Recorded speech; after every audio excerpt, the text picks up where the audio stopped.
Love,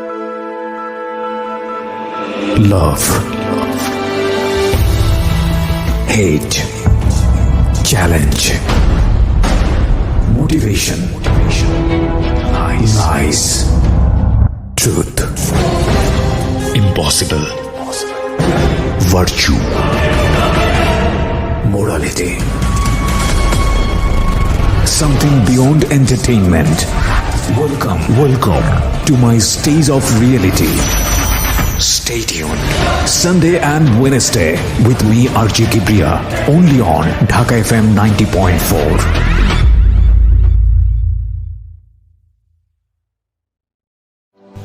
আসসালামু আলাইকুম, সবাইকে শুভেচ্ছা জানাচ্ছি ঢাকা এফএম এর অরিজিনাল ইউটিউব চ্যানেল থেকে www.youtube.com/dfm904। আপনারা সিক্রেটসের আরেকটি এপিসোড শুনতে যাচ্ছেন, তবে শোনার আগে সবার প্রতি আমাদের বিশেষ অনুরোধ, আমাদের চ্যানেলটি সাবস্ক্রাইব করুন। সাবস্ক্রাইব বাটনটি এখানেই রয়েছে, ছোট্ট একটা ক্লিক করুন, পাশে একটা বেল বাটন আছে, প্লিজ অন করে নেবেন। সবাইকে আরজে কিবরিয়ার পক্ষ থেকে শুভেচ্ছা।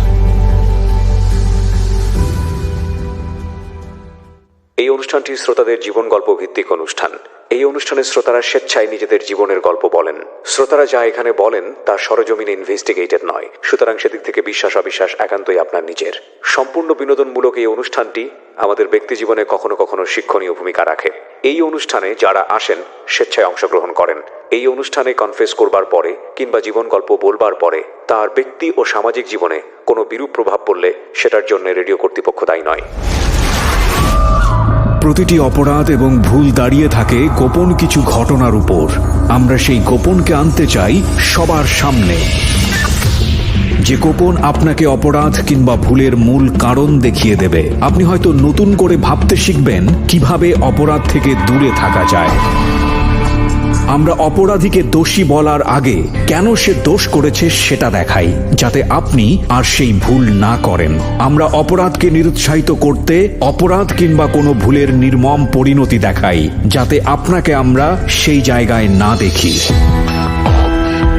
আমরা বিশ্বাস করি প্রতিটি মানুষই সম্ভাবনাময়। কাউকে তার ভুল বা অপরাধের শাস্তি দেবার আগে আমরা তার ভুলের পেছনের গোপন সত্য সবার সামনে বলার সৎ সাহসকে সম্মান জানাই, যাতে আপনি সেই ভুল থেকে বাঁচতে পারেন। শুরু হলো সিক্রেটস, সামথিং বিয়ন্ড এন্টারটেইনমেন্ট।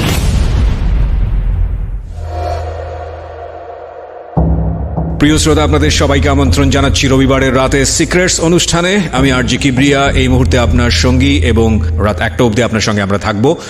আর আজকে যিনি সিক্রেটসে আছেন তার সম্পর্কে জানার আগে বরাবরের মতোই আপনাকে বলছি, সিক্রেটস হচ্ছে এমন একটি অনুষ্ঠান যেখানে এসে মানুষ তার নিজের জীবনের গোপন সত্যগুলো বলে, এই অর্থে যে তার মতো করে ভুল অপরাধ কোনো কিছুর সাথে যাতে আপনি জড়িত না হন। কারণ আমরা শুধু এখানে অপরাধ কিংবা ভুল দেখাই না, আমরা সেটার পরিণতিও দেখাই, যেটা আমরা অনুষ্ঠান শুরুর সময় সবসময় আমরা আমাদের থিম যে কথাগুলো আছে সেখানে আপনাদেরকে স্পষ্ট করে বলি। যারা এই অনুষ্ঠানে অংশগ্রহণ করতে চান প্লিজ আমাদেরকে ফোন করবেন। আমাদের ফোন নাম্বার হচ্ছে 09611904904। আমি আবারও বলবো, বারবার বলবো এই নাম্বার। তবে তার আগে চলুন যিনি গেস্ট আছে তার সঙ্গে পরিচিত হই। আচ্ছা, প্রথমে নামটা বলেন প্লিজ। আমার নাম হচ্ছে আবির মজুমদার সুদেব। আবির মজুমদার সুদেব, বয়স কত আপনার এই মুহূর্তে? আমি 93-তে আমার জন্ম। 93-তে। সো আপনি ঢাকাতেই থাকছেন বর্তমানে? না, আমি ঢাকায় থাকি না, আমার জন্মস্থান ফেনী, থাকি ফেনীতে। ফেনীতে? আপনি ফেনী থেকে এসেছেন আমাদের? হ্যাঁ, আমি ফেনী থেকে আসছি। ফেনী থেকে এসেছেন আপনার এই জীবনের ঘটনাগুলো বলার জন্য? হ্যাঁ, ঠিক আছে, শুরু করুন আপনি যেখান থেকে বলতে চান। শুরুতে এটাই বলতে চাচ্ছি যে আমার ফ্যামিলিতে আমি এক ভাই, আমার 3 বোন। আচ্ছা। আমার বড় ভাই মারা যায়। সেটা হচ্ছে যে আমার মা ছেলের জন্য, আমার মায়ের একটা মাত্র সন্তান ছিলাম আমি। আমার মা একটা সন্তানের জন্য আমাদের বোন হয় 8 জন। ও আচ্ছা আচ্ছা, মানে শুধু একটা ছেলের জন্য এতগুলো সন্তান হয়। আচ্ছা, 8 জন মেয়ের পরে আমার বড় ভাই হয়। আচ্ছা। আমার বড় ভাই হওয়ার পরে আমার বাবার একটা ইচ্ছে ছিল যে আরেকটা সন্তান যদি হয় তাহলে আমার ভালো হয়। আচ্ছা। তো পরবর্তীতে আমি হই। আচ্ছা, মানে আপনি লাস্ট ওয়ান ছিলেন? হ্যাঁ, আমি লাস্ট ওয়ান। এবং আপনার ইমিডিয়েট বড় ভাই সে মারা যায়? হ্যাঁ। কত বছর বয়সে মারা যায়? আমার ভাই মারা যায় 7 বছর বয়সে, আগুনে পড়ে মারা যায়। হ্যাঁ, আমার ভাই একদিন সন্ধ্যার সময় বাতি ছিল আর কি, আমাদের গ্রামের বাসায় বাতি, ওই বাতি বাস্ট হয়ে আমার ভাইয়ের গায়ে আগুন, পলিস্টারের জামা ছিল তো জামা আগুন ধরে যায়। তো আমার ভাই হিসাব করলে মারা যায়, হিসাব করলে চিকিৎসার অভাবে মারা যায়। ইস, কারণ তখন আমাদের এমন অবস্থা ছিল যে মানে আমরা ভাত আনতে পান্তা ঘুরাই, খাইতে পারতাম না। বাবা কি করতো আপনার? আমার বাবা তখন বাইরে ছিল, দেশের বাইরে? দেশের বাইরে ছিল। আচ্ছা। আমার বাবা 79-এ কুয়েত চলে গেছে। আচ্ছা আচ্ছা যদি আমি বাবাকে দেখি নাই, আচ্ছা। এটা আমার যতটুকু জানি আর কি, মায়ের থেকে শোনা, আমার বড় বোনদের কাছ থেকে শোনা। এর মধ্যে দিয়ে আমার 8 বোনের মধ্যে 3 বোনই আছে, 5 বোন তো মারা যায়। 5 বোন মারা যায়? আমার 5 বোনে মারা যায়। কিভাবে মারা যায়? মায়ের কাছ থেকে শুনলাম আর কি, আমার বোনদেরকে হত্যা করা হয়েছে। হত্যা করা হচ্ছে? হত্যা করেছে বলতে মনে করেন যে অসুখ নাই বিসুখ নাই, দেখা যায় আমার বোন 6 বছর 4 বছর 5 বছর হঠাৎ করে মারা গেছে এরকম। তা মা আমাকে সবসময় যখন বুঝেছি আমি মাকে জিজ্ঞেস করতাম, প্রশ্ন করতাম, মা মানুষের একটা ছেলে মেয়ে মারা যায়, 2টা ছেলে মেয়ে মারা যেতে পারে অসুস্থ হয়ে, না আমার ভাই মারা গেছে সেটা একটা কাল্পনিক একটা ঘটনা, বাত্তি বাস্ট হয়ে গেছে সেটা না আমি বিশ্বাস করলাম, না আমার বোন তো আরও 5টা মারা গেছে, ওরা কীভাবে মারা গেল? তো মা বুঝতে দিল না, বলতো যে আমাদের তো সমস্যা, তুই যখন বুঝতস ছোটো থেকে তো দেখতে পাচ্ছস আমাদের কী অবস্থা, বা তোর কাকারা কেমন আমাদের সাথে কীভাবে কথাবার্তা বলে বা কীরকম করতে চায় আমাদেরকে, তখন থেকে বুঝতাম আর কি যে আমার বোনদেরকে মানে হত্যা করা হয়েছে, যেটা আমি বুঝি। বিশেষ করে আমার কাকারা, আমার বাবারা 3 ভাই, আমার বাবা সবার বড়, আমার মেজো কাকা আর ছোটো কাকা। তা আমি যখন ছোটো থেকে ধীরে ধীরে বড় হচ্ছি, আমার ভাই মারা যায়। আমার ভাই মারা যাওয়ার পরে আমার মা, মানে আমার মা হচ্ছে একজন জনম দুঃখিনী, বলতে গেলে জনম দুঃখিনী, যার 5টা মেয়ে সন্তান মারা যায়, একটা ছেলে সন্তান মারা যায়, তার মতো দুঃখী কি হইতে পারে? নিশ্চয়ই। তারপরে আমার ছোটো বোন প্রিয়াঙ্কা, ওই প্রিয়াঙ্কা আমাকে মায়ের মতো মনে করে মানুষ করছে। আর তারপরে ছোট বোন বলতে কি মানে আপনারও ছোট নাকি? না না, আমার আমাদের ছোট ভাই বোনদের মধ্যে মানে বোনের মধ্যে ছোট আর কি। বোনের মধ্যে ছোট, নাম হচ্ছে প্রিয়াঙ্কা। তো আমাকে মায়ের মতো করে মানুষ করছে, কেননা আমার মা সময় দিতে পারে না। যখন আমার ভাই আগুনে পোড়া যায়, আমার মা আমাদের ফেনী পরশুরাম পুলগাছি ছাগলনাই একটা হসপিটাল ছিল, ফেনীতে তখন হসপিটাল ছিল না, আমার ভাইকে নিয়ে সেই ছাগলনাই হসপিটালে ছিল।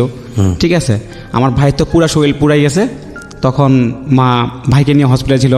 এদিক দিয়ে আমার পাশের বাড়ি একটা মুসলিম লোক ছিল, উনি অনেক ভালো, আমার মাকে অনেক রেসপেক্ট করতো, মানে আমাদের দুঃখের সময় উনি অনেক হেল্প করছে। তো ওনার নাম ছিল জলিল কাকা। ওই জলিল কাকা আমার মাকে 500 টাকা দিয়ে বলে, তখনকার সময় 500 টাকা দিয়ে বলে, হ্যাঁ যে বৌদি আপনি আপনার ছেলের চিকিৎসা করান। আচ্ছা। আপনার ছেলের মতো তো আমরা এই পাড়ায় এখন অনেক ছেলে দেখি নাই। আমার ভাই অনেক মেধা ছিল, অনেক ভালো ছিল, এত কষ্ট করছে, কিন্তু কখনো কারোর কাছে কি কিছু বলে নাই, খাইতে পারে না, কিন্তু বলে না যে আমি খাইতে পারি নাই, মানে হাত পাতে না। তো আমার মা ওই 500 টাকা নিয়ে আমার কাকাকে দিছে, ছোটো কাকাকে দিছে। আমার মা তো বলতে কি আমার মা পড়াশোনা জানে না, বুঝে না, ঠিক আছে। তো মা তখন কাকাকে বলে, আমি তো জানি না শুনি না, তোমার দাদা তো বিদেশ বাইরে চলে গেছে, ও তো না মানে থেকেও নাই, কারণ বাবা তখন ফোন ছিল না, মোবাইল ছিল না, 6 মাসে 9 মাসে একটা যদি চিঠি আসতো তখন চিঠি দিত কারো কাছে, যোগাযোগ এরকম ছিল। তখন কিন্তু যোগাযোগ না থাকলেই বলে চলে। জি। তখন আমার কাকা 500 টাকা নিয়ে উদাও, উনি কুমিল্লা চলে যাচ্ছে, চিটাগং চলে যাচ্ছে, ধানের ব্যবসা করছে। আমার ভাই চিকিৎসা হচ্ছে না, আমার ভাই হিসেবে চিকিৎসার অভাবে মারা যায়। ঠিক আছে, মা হসপিটালে ছিল ভাইকে নিয়ে অনেক দিন। এদিক দিয়ে আমার ছোটো বোন, আমি তো দুধের শিশু ছিলাম তখন, দুধের শিশু ছিলাম। তো আমার ছোটো বোনে এই মায়ের মতো করে আমাকে মুড়ি বিজাই মিষ্টি বিজাই খাওয়াই আমাকে মানুষ করে রাখছে। 17 দিনের মাথায় আমার ভাই মারা যায় ওই আগুনে পোড়ার পর। হ্যাঁ, আগুনে পোড়ানো আমার ভাইটা 17 দিনের। আপনার কি মনে আছে, আপনার কিছু মেমোরি মনে আছে? সব গল্প মার কাছ থেকে শুনেছেন এগুলা? আমি ছোট তখন আমার 1.5 বছর। ও, তখন তো মনে থাকার কথা। আমার মনে থাকে না, আমার সবসময় তো আমার মায়ের থেকে শোনা, আমার বোনের থেকে শোনা। হ্যাঁ, তখন আমার 1.5 বছর। তো আমি ধীরে ধীরে ছোটো থেকে আস্তে আস্তে বড় হচ্ছি। মাকে খুব ভয় পাইতাম, আর আমার মাকে আমার ভাই বোন সবাই ভয় পাইতো। মা একটু কঠোর টাইপের ছিল, খুব শাসন টাইপের ছিল, অন্যায় করতে দিত না। তো এভাবে করে যখন ছোটো থেকে আস্তে আস্তে বড় হচ্ছি, তখন একটু বুঝতে শিখতেছি, তখন দেখতাম আমাকে আমার মা অনেক কেয়ার করতো পড়াশোনার জন্য, বিভিন্ন টাইপ থেকে সবসময় বলতো আমরা খাইতে পারতেছি না, কাউকে বলার দরকার নাই, তোমার কাকারা যা দেয় তাই খাবো, তারপরে আমি যা পারি তাই খাবা। তো মাকে জিজ্ঞেস করতাম বাবা কোথায়, বলতো যে বিদেশটা কোথায়। আমি তো তখন বুঝতাম না বিদেশ কোথায়, বাবাকে দেখি না। তখন তো ছোটো থেকে বড় হচ্ছে, বাবা জিনিসটা কি, মানুষের বাবা আছে, মানুষ বলে বাবা বিদেশ থেকে আসতেছে, ওর বাবা আছে, ও বাবা বলে ডাকে। আমি তো বাবা বলে ডাকতে পারতেছি না, আমার তো বাবা নাই, বাবা কাকে ডাকবো? তো বলতেছে তোর বাপ তো বিদেশ গেছে, ঠিক আছে, দেখবি তো বাবা ঠিকই আসবে একদিন। তো বিদেশ চিনতাম না, মানুষের কাছ থেকে জানতাম বিদেশ কোথায়, বলে অনেক দূর। তারপরে আমি পড়াশোনার জন্য আমার মা আমাকে নিয়ে খুব সবসময় ভয় পাইতো। আমি অনেক দুষ্টামি করতাম, অনেক মানে এত দুষ্টামি করতাম যে বলার বাহিরে। তো মা আমাকে মারধর করতো। এমন দিন গেছে আমার মা আমাকে যে পিঁপড়া বাসা আছে না, পিঁপড়া বাসা পর্যন্ত লাগাই দিছে। দুষ্টামি করতাম, অনেক দুষ্টামি করতাম, মায়ের অবর্তমানে অনেক দুষ্টামি করতাম। আর এর মধ্যে আমার বড় বোন মেজো বোন দুজনেরই বিয়ে হয়ে গেছে, ছোটো বোন তো আছেই। তো ছোটো বোনের জন্য অনেক জায়গা থেকে আসে। মানে বাবাকে ছাড়াই বিয়ে হয়ে গেছে, বাবা আসতো না একেবারেই? হ্যাঁ, আমার বাবার অবর্তমানে আমার 2 বোনের বিয়ে হয়েছে, আমার বাবা ছিল না। আচ্ছা, ওই সময় কুয়েতে বাবা? হ্যাঁ, আমার বাবা তখন কুয়েতে 79-এ চলে গেছে। আচ্ছা। আমার ছোটো বোনও উপযুক্ত হয়েছে, পড়াশুনো স্কুলে যায় আসে। তো আমার বোন, আমার মনে আছে, পরীক্ষার জন্য মার কাছে টাকা চাইছিল। তো মা বলছে আমার কাছে টাকা নাই, পরীক্ষা দেওয়া লাগে না। মার একটু মাথা গরম ছিল। তো মার সাথে দিদির, আমার বোনের তকরাতকরি হয়েছে। তা আমি পরীক্ষা দিব, তো আমার পরীক্ষা ফি না দিলে আমি পরীক্ষা কীভাবে দিব? তো মা, আমার মায়ের মুখে তক্র করার জন্য আমার মা বোনকে মারে। তা আমার মাকে বলছে তোকে আর পড়তে হবে না, ঠিক আছে, তোকে আর পড়তে হবে না, পড়াশোনার দরকার নাই। আমি অভাবের সংসার, খাইতে পারতেছি না, পড়তে পারতেছি না, তুই দিয়ে পড়াশোনা কি দিয়ে কী করবি? মা কী করছে, আমার বোনের সবগুলা বই নিয়ে পুকুরে ফেলে দিছে। তা আমার ছোটো কাকি, উনি খারাপ হোক আর ভালো হোক, উনি মাকে আবার বলছে যে পড়াশোনার মধ্যে ব্যাঘাত কথা ঠিক না, আপনি পরীক্ষায় বি দিতে পারবেন না, মেয়েকে বুঝালে হয়। তো আমার মা কথা আমার সাথে তক্র করলো কেন? তো মা কী করছে, আমার কাকি কী করছে, পুকুর থেকে আবার বইগুলো নিয়ে আসছে। জলে ভিজে গেলে তা যেটা হয় আর কি। তা আমার বোন আর রাগ করে পড়াশোনা করে নাই, বোন আবার রাগ করে পড়াশোনা করে নাই। বোন মার সাথে অনেকদিন কথা বলে নাই। বোন আমাকে বলতো যে ভাই দেখছস মা আমাদের সাথে এমন করে ঠিক না। তখন আমি বোনকে কী বলবো, তখন একটু বুঝি যে বোনকে আমি কী বলবো। তো আমি বলতে পারতাম না। এদিক দিয়ে আমার মা আমার সাথে আমাকে খুব ইয়া করতো। আমি যখন আমার তখন মনে আছে 8 বছর 9 বছর এরকম হবে, আমাকে তখনও কিন্তু স্কুলে দিচ্ছে না। আমি তো অনেক শয়তানি করে দুষ্টামি করি। আর আমাদের স্কুলটা ছিল 4তলা ভবনের, আশ্রয়কেন্দ্র ছিল এক সময়। তো আমার মা বলতো যে ওকে স্কুলে দেওয়া যাবে না, দিলে ও তো অনেক দুষ্টামি করে, সিঁড়ি হয়তো পুরো তোরে যাবে। ওই যে একটা ছেলের জন্য, আমার তো একটা ছেলে হারিয়ে ফেলছে, আমি ওই ছেলেকে হারাতে চাই না। ও তো অনেক দুষ্টামি করে, যদি কিছু একটা করে ফেলে আমি ওকে বাড়িতে পড়াবো। তখন আমাদের বাড়িতে একটা বৌদি ছিল, আমার ডাক্তার দাদার বউ, উনি হলো শিক্ষিত, ওনার কাছে আমাকে পড়াইতো। তখন আমি বাইলে শিখে পড়ছি, তখনকার বাইলে শিক্ষা আমি পড়ছি। আর মনে আছে বাইলে শিক্ষা পড়ে আমি কিন্তু অনেক কিছু শিখছি, যেটা এখন নাই বাইলে শিক্ষাটা। আমার 8 বছর কি মেবি 9 বছর আমাকে ক্লাস 2তে ভর্তি করায়, 1-এ ভর্তি নেয় না। আচ্ছা। আমাদের এক টিচার ছিল আশুতোষ মজুমদার, আমাদের পাশের পাড়া।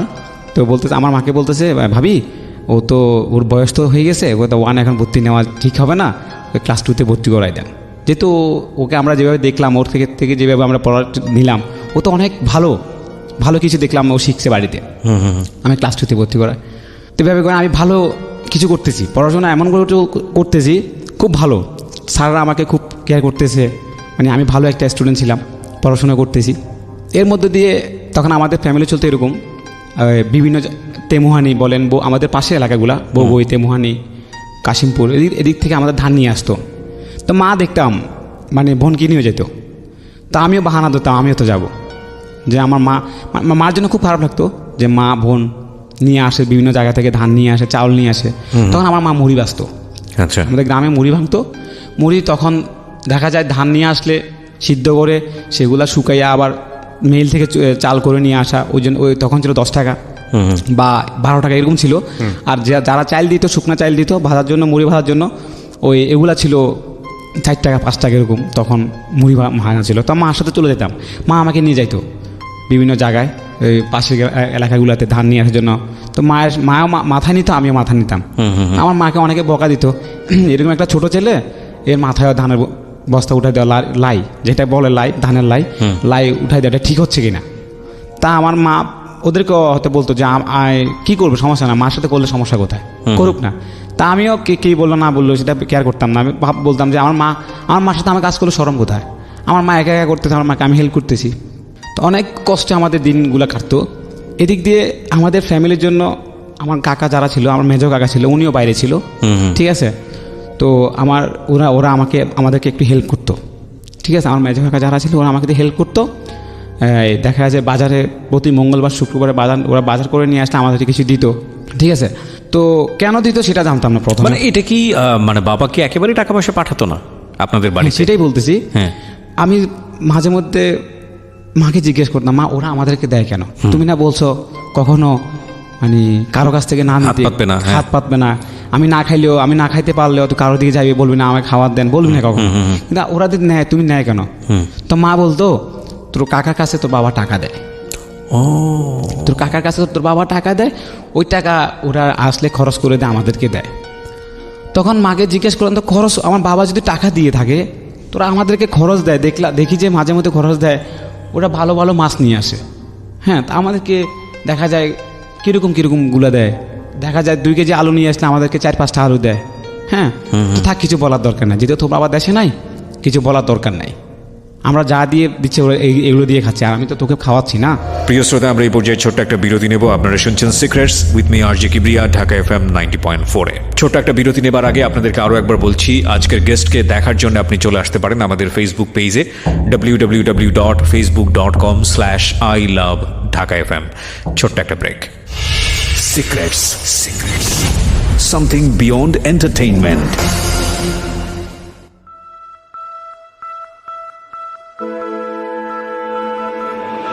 Love, hate, challenge, motivation, lies, truth, impossible, virtue, morality, something beyond entertainment. Welcome to my stage of reality. Stay tuned. Sunday and Wednesday with me RJ Kibriya, only on Dhaka FM 90.4.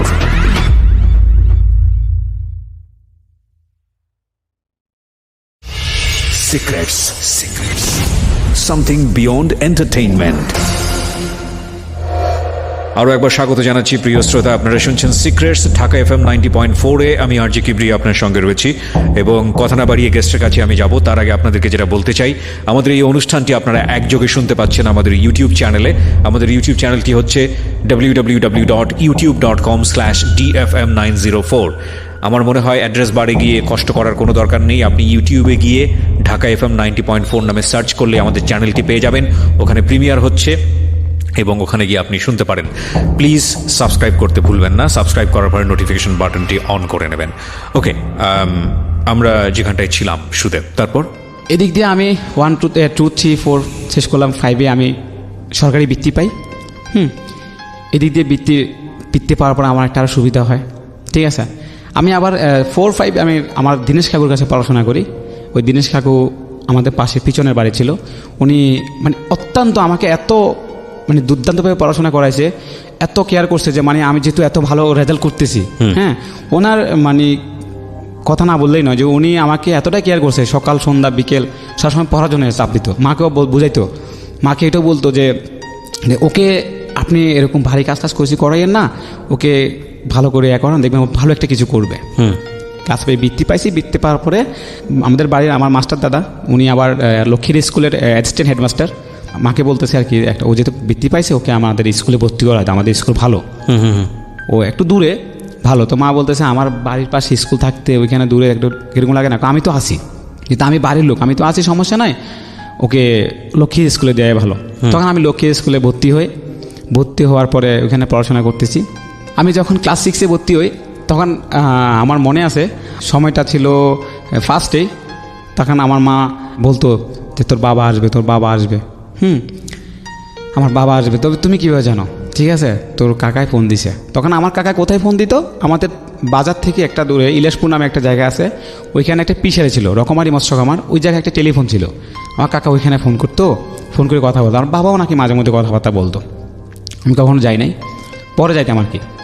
তা আমার বাবা তখন দেশে আসবে খুশি, আমি সবাইকে বলে বেড়াচ্ছি বাবা আসবে, বাবা কীরকম দেখতে, বাবাকে তো কখনো দেখি নাই, বাবা আসবে।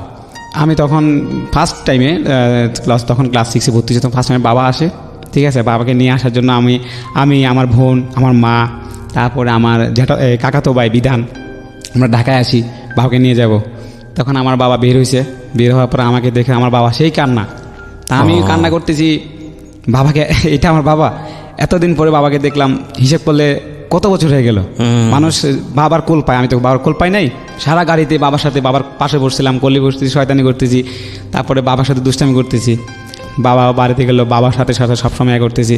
তখন আমার বাবাকে মাঝে মধ্যে বলতাম, বাবা আমাকে বলতো তো মা মারে কিনা, হ্যাঁ বলি বাবা আমাকে অনেক মারে, অনেক কেয়ার করতো, দিদিকে পড়াশোনা বন্ধ করেছে, মাকে বাবার কাছে বিচার দিতাম। আমার বাবা এতটাই ছিল যে মানে আমাকে এতটা কেয়ার করতো, মানে আমাকে এত আদর করতো, মানে আমি যাহা চাইছি তখন থেকে। হ্যাঁ, বাবার ফার্স্ট টাইম দেখার পরে বাবার কাছে যাহা চাইছি আমি তাই পাইছি, নাই পাই না এমন কিছু নাই। সাধ্যে আছে কি নাই সেটা বাবা কখনো দেখে চিন্তা করেনি। হ্যাঁ, আমার বাবার কথা হচ্ছে আমার একটাই তো ছেলে। আমার মা আমার বাবাকে আবার বকা দিত, মাঝে মধ্যে থেট দিত যে তুমি ছেলেকে নষ্ট করে ফেলতেছ, টাকা পয়সা মন চালে দিতেছ, ঠিক আছে, ছেলে যেটা সেটাই দিচ্ছ, দোকানে নিয়ে যাচ্ছ, এগুলো ঠিক হচ্ছে না। এই বয়সে পোলা পানি দোকানে উঠা ঠিক না, টাকা দেওয়া ঠিক না, তুমি দেওয়া দিচ্ছ। আমার তো একটাই ছেলে, আমার একটা ছেলে মরে গেছে, ঠিক তুমি আমাকে এরকম বলিও না, ঠিক আছে। আমার বাবা এসে আমার ছোট বোনের বিয়ে দেয়, প্রিয়াঙ্কা। আমার ছোটদির জন্য একটা সম্বন্ধ আছে সোনাগাজী থেকে, ছেলে ডাক্তারি ফার্মেসিতে থাকে। তার বাবা ছিল হয় 3 মাসের মতো ছিল, চলে যায়। বাবা যাওয়ার সময় অনেক কান্না করছি, অনেক কিছু করছি, বাবার জন্য এত কষ্ট লাগতেছে, বাবা আমাদেরকে ছেড়ে যেতে অনেক কষ্ট লাগতেছে। ও বাবাকে জিজ্ঞেস করতাম যে বাবা তুমি তো কখনো ফোন করতাম না, তোমাকে দেখি না, তুমি যোগাযোগ কীভাবে করবা? বলতেছে আমি ওই যে ওদের থেকে নাম্বার নিয়ে আসছি, ওদের কাছে তখন যোগাযোগ করব। হ্যাঁ, আর ওই যে আমাদের সরকার বাড়ির ওই যে নারায়ণ কাকার নাম্বার, তোর কাকা নারায়ণ কাকার নাম্বার নিয়েছি, তখন মোবাইল কিন্তু আসছে, আমাদের ছিল না, আসছে। ওই কাকার নাম্বার নিয়েছি, মাঝে মধ্যে ওইখানে ফোন করবো, ওইখান থেকে ফোন কথাবার্তা বলিস। আর টাকা পয়সা আমি তোর বিধানদার নামে পাঠাবো, বিধানদার থেকে তোর মায় নিয়ে নিবে, তোর জন্য খরচ করবে, ঠিক আছে? আচ্ছা। তারপরে বাবা চলে গেল। বাবা চলে যাওয়ার পরে আমি ক্লাস 6-7 পড়াশোনা করতেছি। যখন হাই স্কুলে উঠি তখন আমার পড়াশোনার প্রতি একটু কেন জানি না আগ্রহ কমে যায়। তখন শয়তানি বান্ডামি দুষ্টামি শুরু হয়ে যায়।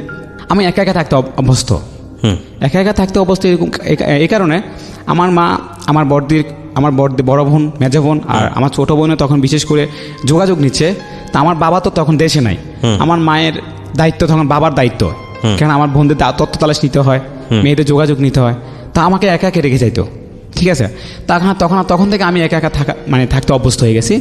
তো মা আমাকে বলতো যে কারো থেকে খাওয়ার দরকার নাই, হ্যাঁ তুমি রান্না করে আসতে, তুমি যদি পারো রান্না করে খাও, ঠিক আছে। তা আমি তখন বুঝতাম, এই কারণে বুঝতাম, দেখতাম আমার কাকা দেশে ছিল না, কিন্তু আমার কাকিটা ভালো না, মেজো কাকিটাও ভালো না, ছোটো কাকিটাও ভালো না, ঠিক আছে। মানে আমাদেরকে একবেলা খাওয়াইছে, 3 বেলা খোটা দিত। আচ্ছা। এরকম আমার মাকে হয়তো এরকম বলতো, মানে আপনি চলে যান, আপনার ছেলেকে খাওয়ায়।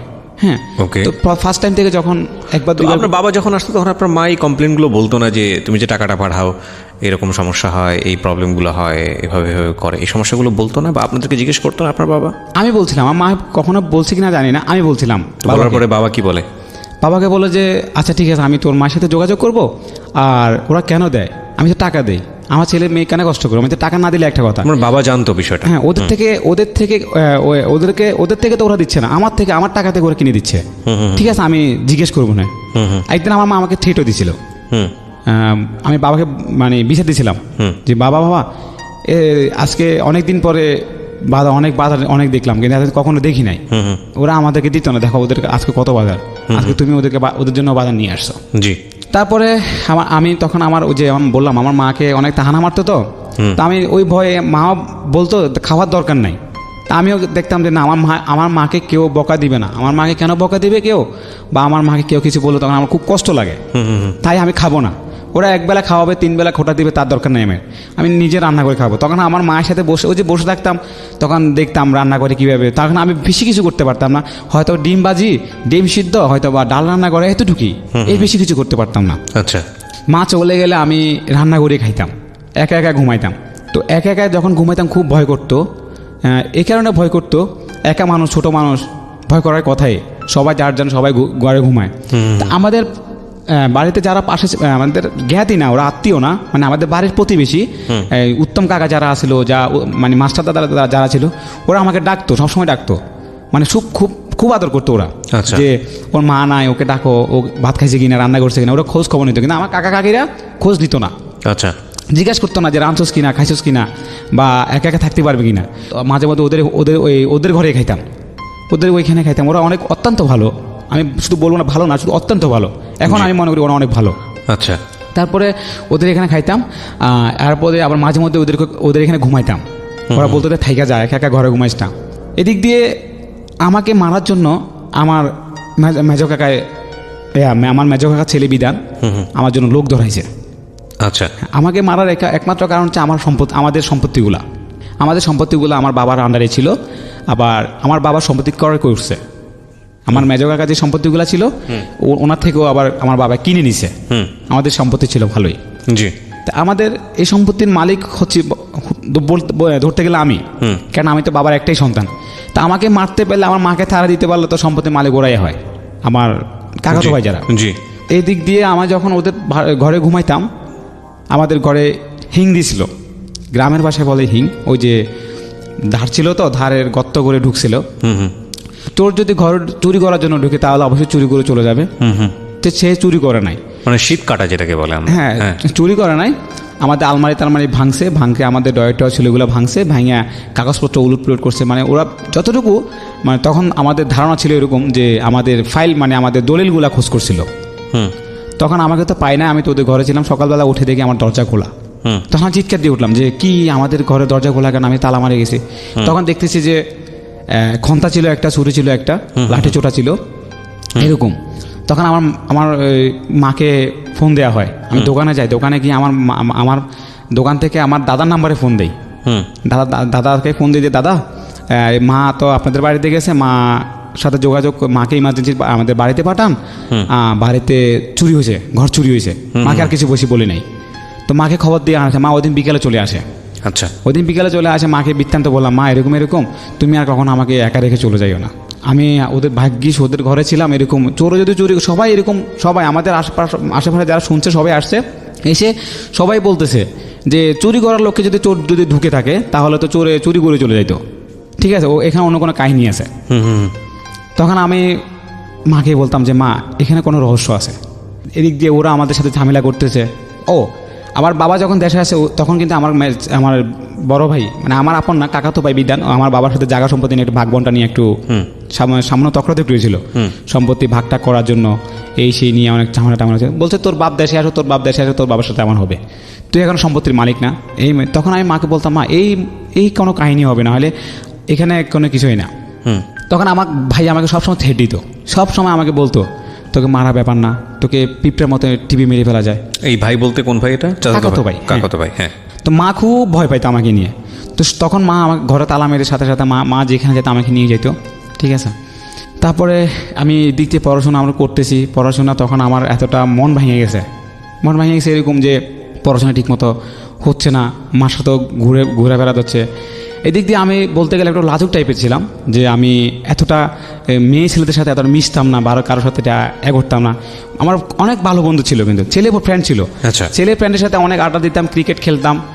ওই ছেলেদের সাথে আমি সবসময় চুটি আড্ডা দিতাম। আমার আড্ডা খুব ভালো লাগতো, মানে যখন যেখানে বলতো চলে যেতাম, মানে আড্ডা দিতে খুব ভালো লাগতো। কিন্তু মেয়েদের মানে প্রতি আমার এতটা ছিল না, ইন্টারেস্ট ছিল না, মানে আমি একটু লাজুক টাইপের ছিলাম। যখন প্রাইভেট পড়তাম তখন আমি দেখা যায় মেয়েরা কথা একটা জিজ্ঞেস করলাম, আমি বলতাম না, লাজুক টাইপের ছিলাম।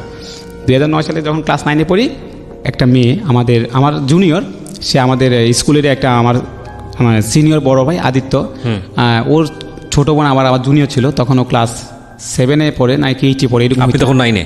তখন আমি ক্লাস 9-এ। ওকে।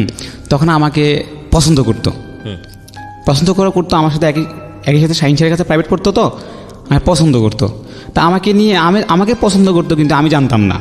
ঠিক আছে, আমি জানতাম না। আমার ওই যে আমার পাশে যারা ছিল, নোমান, অনিক যারা ছিল, ওরাই কিন্তু জানতো, দুষ্টামি করতো। ওরা আমাকে বলতো যে এরকম। এর মধ্যে আমার বাবা আরেক সফরে চলে আসে, দেশে চলে আসে আমার। এবং আমার বাবা এবার এই সফরে দেশে আসছে। সময়টা ছিল মে মাস ছিল। আমার বাবা আসছে, আসার সময় সাথে আমার আমার ছোট বোন প্রিয়াঙ্কা, ওকে যেখানে বিয়ে দেওয়া হয়েছে, ওনার দেবর ছিল। ওই দেবর মানে 19 একসাথে আসছে আমার বাবা এই সফরে। ঠিক আছে, আমার তালতো ভাই, জুন মাসের 2 তারিখে আমার তালতোর বিয়ে। আচ্ছা। তা আমার বাবা সহ আমরা বিয়েতে যাব।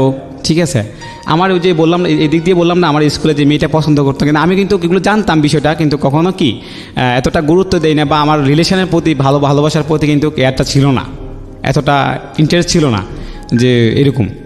তারপরে আমি যখন আমার তালতো ভাই 2 তারিখে বিয়ে হয়, আমার বাবা মা ভাই আমার বোনরা আমরা অনেকেই ওই বিয়েতে অ্যাটেন্ড করি। আমরা বিয়ের আগে চলে যাই, হলুদ তুলুদ করলাম, আমরা অনেক আনন্দ মজাই করছি এখানে। আবার তালতো ভাইয়ের সাথে মজা করতেছি, আপনার শালি আছে কি না। তো আমার তালতো ভাই যেখানে বিয়ে করছে ওরা ছিল 4 বোন, ঠিক আছে। উনি আবার বিয়ে করতেছে দ্বিতীয়জন। তো এই 2 তারিখে ওনার বিয়েতে আমি আমার তালতো ভাইয়ের সাথে সব সময় ছিলাম, ফার্স্ট টু লাস্ট। এদিক দিয়ে আমার তালতো ভাইয়ের মোবাইল কিন্তু আমার হাতে। তখন কি আপনার বাবা আপনার দেশে? হ্যাঁ, আমার বাবা এখন তখন ছিল দেশে। আচ্ছা। তালতো ভাইয়ের মোবাইলটা আমার কাছে ছিল, যত ফোন আসতো আমি রিসিভ করতাম। তালতো ভাই দরকার হলে তালতো ভাইকে দিতাম, কারণ তালতো ভাই তখন মোবাইলে কথা বলতে পারবো না, দেখা যায় বিয়ের আসলে বৈশাখ গেছে, কথা তো বলা সম্ভব না। তখন আবার আমার দিদির বড় জালের ভাইও আমার সাথে ছিল। আমরা দুজনেই এই শিবু দাদা সহ দুজনের সাথে ছিলাম। তো তখন তালতো ভাই এর মোবাইলে একটা নাম্বার থেকে কল আসতেছে বারবার। তো বলতেছি, দাদা এটা কার নাম্বার থেকে বারবার কল আসতেছে? এটা আমার শালি। হ্যাঁ, আমার শালি বারবার কল দেয়। তা আমি কি কথা রিসিভ করে বলতে, আপনি কি, আপনি ফোন দুলাকে দেন। তাই আমি বলতেন যে ফোন দুলাভাইকে দেওয়া তো যাবে না, যেহেতু উনি কথা বলতে পারবে না। আপনি আমাকে যা বলার বলেন, ঠিক আছে। তো উনি, আপনাকে কি বলবো, ঠিক আছে, আপনি কি হন? তখন আমি পরিচয় দিলাম যে আমি ওনার সম্পর্কে তালতো ভাই লাগি। তখন আমি কি করছি, ওই নাম্বারটা নিয়ে নেই। ওই নাম্বারটা নিয়ে কি করছি, আমি আমার নাম্বার থেকে মিস কল দেই। মিস কল দেওয়ার পরে আমাকে ব্যাক করছে আবার, কে আপনি? আমি বলছি যে আমি যার সাথে একটু আপনার দুলাভাই নাম্বারে কথা বলছেন আমি সেই। বলছে আপনার নামটা কি? তখন আমি বলছি আমার নাম সুদেব। বুঝি নাই। বলছে আমার নাম সুদেব, যদি না বুঝে থাকেন তাহলে আমার নামটা আবির, ঠিক আছে, আবির নামে চিনে রাখেন। ও আচ্ছা, এই মেয়েটা সেই মেয়েটাই তো না? অন্য একটা মেয়ে? এটা আমার দাদা যে শালি। আচ্ছা, এটা অন্য একটা মেয়ে? অন্য একটা মেয়ে। ওকে। ওনার নাম কি ছিল? ওর নামটা ছিল দাস। প্রিয় শ্রোতা, আমরা এখানটায় ছোট্ট আরেকটা বিরতি নেব। আপনারা শুনছেন সিক্রেটসের 56তম পর্ব আজকে প্রচার করা হচ্ছে ঢাকা FM 90.4-এ। আমি আরজে কিবরিয়া আপনার সঙ্গে রয়েছি। ছোট্ট একটা বিরতি নেবার আগে আপনাদেরকে আরও একবার বলছি, আজকের গেস্টকে দেখার জন্য আপনি চলে আসতে পারেন আমাদের ফেসবুক পেজে www.facebook.com/iloveDhakaFM। এটি হচ্ছে আমাদের ঢাকা FM এর Facebook page.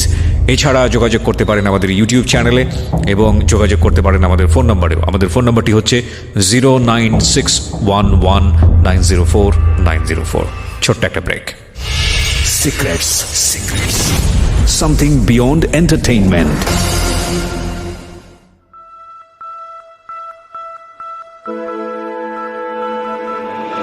Love. Hate. Challenge. Motivation. Lies. Truth. Impossible. Virtue. Morality. Something beyond entertainment. Welcome to my stage of reality. Stay tuned. Sunday and Wednesday with me RJ Kibriya, only on Dhaka FM 90.4.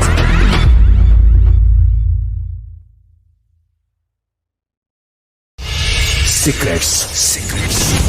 Something beyond entertainment.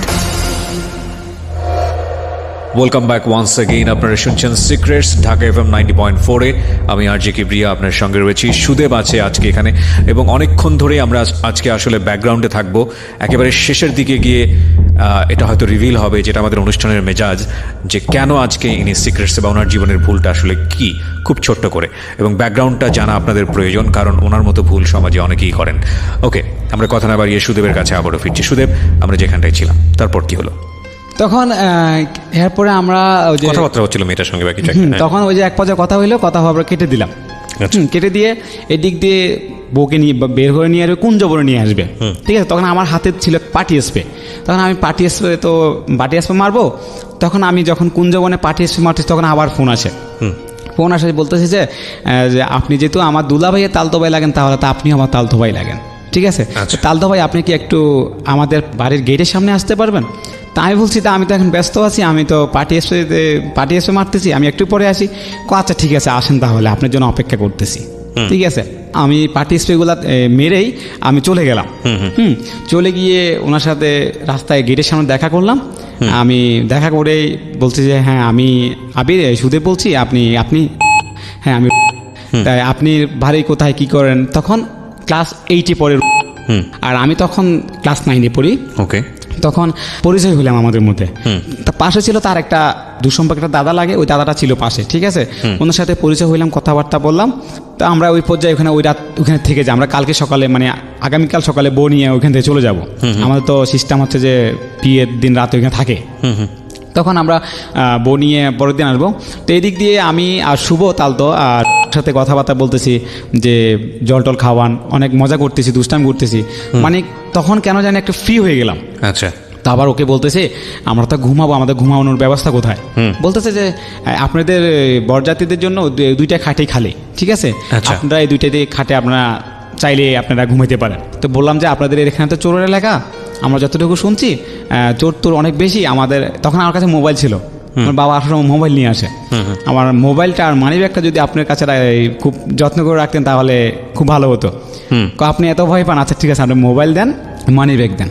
তো mobile money bag দিয়ে দিলাম। দেওয়ার পরে সকালবেলা আমরা সবাই ভোরবেলা উঠে গেছি। উঠে আমি টিউবওয়েলের সামনে গিয়ে মুখ টেস্ট হয়ে আসলি।